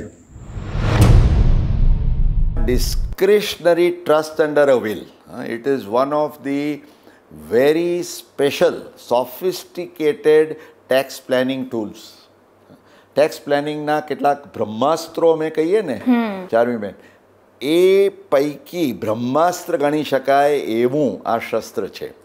ખાસ કરીને આજે એક કુટુંબનો દાખલો લઈએ આપણે. પતિ પત્ની એટલે માતા પિતા 2 હતા, એમના 2 સંતાનો છે અને એ સંતાનોનું પોતાનું પણ નાનું કુટુંબ છે, પરણેલા છે. એટલે હવે બા બાપુજી જે છે પતિ પત્ની જ્યારે નથી રહેવાના, એટલે એ સંયુક્ત કુટુંબમાં શું થાય કે બધાની ઇન્કમ ટેક્સની ફાઇલો છે, બા બાપુજીની 2 ફાઇલો જતી રહે. તમે ટેક્સ પ્લાનિંગ માટે પણ કોને વહેંચો? કારણ કે બધાના પોર્ટફોલિયોઝ ફૂલ છે. એટલે તમે ઈચ્છા એવી રાખો કે ભાઈ એક એવી એન્ટિટી ઊભી કરી શકીએ કે જે ઇન્કમ ટેક્સ માટે એક અલગ એન્ટિટી ગણાય, અને એને કારણે કારણ કે આપણે ત્યાં ગ્રેડેડ ટેક્સ રેટ્સ છે, એટલે એ સંદર્ભમાં આ જે discretionary trust under the will, જેની આકારણી આવકવેરાના કાયદાની કલમ 164 સેક્શન 164 કહેવામાં આવે છે, એના આધારે થતી હોય છે. આવકવેરાના કાયદામાં એવી સ્પષ્ટ જોગવાઈ કરવામાં આવી છે કે કોઈ પણ વ્યક્તિના વિલ હેઠળ આવું એક ડિસ્ક્રિશનરી ટ્રસ્ટ કરવામાં આવ્યું હોય તો એમાંથી જે કોઈ આવક ઉદ્ભવે તમને, એ વ્યક્તિગત કે જે એઓપીના ઇન્ડિવિજ્યુઅલ રેટ્સના, એટલે પેલા 2.5 લાખ સુધી કોઈ ટેક્સ નહીં, પછી તમારો 5%, 20%, 30%, એ રીતના તમારા ટેક્સ સ્લેબ્સ પ્રમાણે એની આવકવેરાની આકારણી થાય. એટલે દેર ઇઝ અ બિગ એડવાન્ટેજ. એટલે થાય શું, તમે એમ વિચારો કે ભાઈ મારા માતા પિતા નથી રહ્યા, પણ માતા પિતાની જાણે ઇન્કમ ટેક્સની એક ફાઇલ અમે ઊભી કરી શક્યા છીએ, કારણ કે સો એન્ડ સો ફાધરનું ડિસ્ક્રિશનરી ટ્રસ્ટ હોય, સો એન્ડ સો મધરનું ડિસ્ક્રિશનરી ટ્રસ્ટ હોય. હવે તમે મને પૂછો કે ચાર્મીબેન ડિસ્ક્રિશનરી ટ્રસ્ટ એટલે શું? ટ્રસ્ટ તો આપણે સૌ જાણીએ છીએ, પ્રાઇવેટ ટ્રસ્ટ. પણ આ ડિસ્ક્રિશનરી એટલા માટે કે જો તમે કોઈને સ્પેસિફિક ઇન્ટરેસ્ટ આપી દીધો હોય કે ભાઈ તારા 50%, તારા 30%, 20%, તો એ એની ઇન્કમ થઈ જાય, એમાં પ્લાનિંગ નથી થતું, કારણ કે તો એની ઇન્કમના સ્લેબમાં. ડિસ્ક્રિશનરી ટ્રસ્ટને શું છે, એક અલગ એકમ ગણવામાં આવે છે, કારણ કે કોઈ એના બેનિફિશિયરીઝ હોય, પણ બેનિફિશિયરીઝનો એ આવકમાં જે હિસ્સો હોય એ નક્કી ના હોય. એ નક્કી કોણ કરે? એના જે ટ્રસ્ટી હોય ને, એ ટ્રસ્ટીને એ હિસ્સો નક્કી કરી આપવા માટે ની સત્તા આપવામાં આવે છે. એક હું તમને સિમ્પલ દાખલો આપું, દર્શક મિત્રો સમજી શકશે. દાખલા તરીકે એક હાઈ નેટવર્થ ઇન્ડિવિજ્યુઅલ છે ને એ લોકોના દરેકની ફેમિલીમાં બધાને અમુક કરોડ રૂપિયાની મૂડી છે, બધાને 50 લાખ ઉપરની ઇન્કમ છે. હવે જે કુટુંબના એક વડીલ છે એ પોતે આજે 5 કરોડ રૂપિયા મૂકીને જાય છે. હવે આજે 12%ના હિસાબે એના કેસમાં 60 લાખ રૂપિયાની આવક થાય છે. હવે જો શું થાય, આ 60 લાખ રૂપિયા એના ફેમિલીના કોઈ પણ મેમ્બરને આપ્યા હોત તો એ સીધા 30% વત્તા સરચાર્જ વત્તા સેસના બ્રેકેટમાં જતા રહે. પણ આ જો ટ્રસ્ટ તરીકે જુદા રાખે તો એક ઇન્ડિવિજ્યુઅલના રેટ્સ પ્રમાણે આના થાય, એટલે there will be a marked difference in the tax liability. સૌથી પહેલાં આ ફાયદો થાય. બીજું કે ડિસ્ક્રિશનરી ટ્રસ્ટના અપાર્ટ ફ્રોમ ટેક્સ બીજા 2 મહત્ત્વના ફાયદાઓ છે. 4મી આપણે આપણા દર્શક મિત્રોને સમજાવવા જોઈએ. ઘણીવાર એવું બને કે તમે જે વિલ બનાવવા માંગો છો, તમારા હજી સંતાનો પ્રમાણમાં ઉંમરમાં નાના છે, you have got lot of assets. તમને એમ છે કે હું સીધી એમને આપી દઉં કંઈ મિલકત, તો બને એવું કે એને સાચવી શકે, ના સાચવી શકે. હજી કુમળી વયના છે, ગેરમાર્ગે ક્યાંક દીકરી હોય તો ખાસ કરીને મા બાપને ચિંતા રહે કે એ પૈસાને કારણે જ કોઈ એને સેજ ખોટી રીતે ક્યાંક ફસાવી દે. તો આવા બધા પ્રશ્નો તમને ન નડે એટલા માટે જો તમે એને બેનિફિશિયરી બનાવ્યા હોય અને કોઈક ટ્રસ્ટી જે બિલકુલ વિશ્વાસુ કે સક્ષમ વ્યક્તિ હોય એને તમે આ વહીવટ સોંપ્યો હોય, તો એનો ફાયદો શું થાય? અને even a beneficiary can be one of the trustee, એટલે એનો પણ પ્રશ્ન નથી. પણ એ જે ટ્રસ્ટીને તમે જવાબદારી સોંપી, તો એ trustee in the best interest of the beneficiaries એનો વહીવટ કરી શકે, અને પછી જ્યારે એને જરૂર લાગે એમ એટલા પ્રમાણમાં એ મિલકતની વહેંચણી કરી શકે, જ્યારે એને જરૂરી કે યોગ્ય લાગે ત્યારે એનો એ ડિઝોલ્યુશન પણ કરી શકે. એટલે દેર is a lot of flexibility along with tax planning. અને એનાથી એક ડગલું જો આગળ જઈને કહું તો જે હાઈ નેટવર્થ ઇન્ડિવિજ્યુઅલ્સ છે કે જ્યાં આગળ બધાની કરોડો રૂપિયાની સંપત્તિ હોય, એમને હંમેશા એક થોડોક ચિંતાનો વિષય રહે. કારણ કે હજી 4મી આપણે ન ભૂલવું જોઈએ કે ભારતમાં 1956થી માંડીને એકચ્યુઅલી 57થી માંડીને એસ્ટેટ ડ્યુટી 1985 સુધી રહી. જ્યારે આપણે વેલ્થ ટેક્સ, ગિફ્ટ ટેક્સ બધા હતા, એ બધા જ કાયદાઓના બાષ્પીભવન થઈ ગયા. પણ 85 સુધી એસ્ટેટ ડ્યુટી હતી ને એ સમય એવો હતો કે રાજા રજવાડાઓ પણ ખલાસ થઈ ગયા હતા. કેમ? કારણ કે 20 લાખ રૂપિયા ઉપરની તમારી એસ્ટેટ હોય તો 85%ની એસ્ટેટ ડ્યુટી હતી.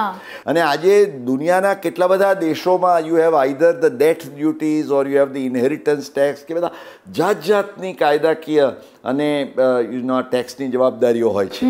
તો આ કેસની અંદર you have to keep in mind કે જો તમે આવું ડિસ્ક્રિશનરી ટ્રસ્ટ બનાવો તો તમે you can easily skip 2 or 3 generations from the estate. ઇનફેક્ટ વિદેશોની અંદર, અમેરિકા અને ઇંગ્લેન્ડમાં તો આ જ્યાં ડેથ ડ્યુટી કે ઇનહેરિટન્સ ટેક્સ હોય છે ને, અને ઇંગ્લેન્ડની જ વાત કરું તો દર્શક મિત્રો માનવું અઘરું છે, પણ 3.5 લાખ પાઉન્ડ, એટલે તમે જો કહીએ તો 3.5 કરોડ રૂપિયા, 1 પાઉન્ડનો 100 રૂપિયા બી ગણો તો કંઈ વેલ્યુ નથી.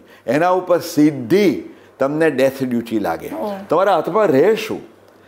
એટલે આપણે ત્યાં ફોર્ચ્યુનેટલી અત્યારે estate duty, death duty, inheritance tax કશું નથી.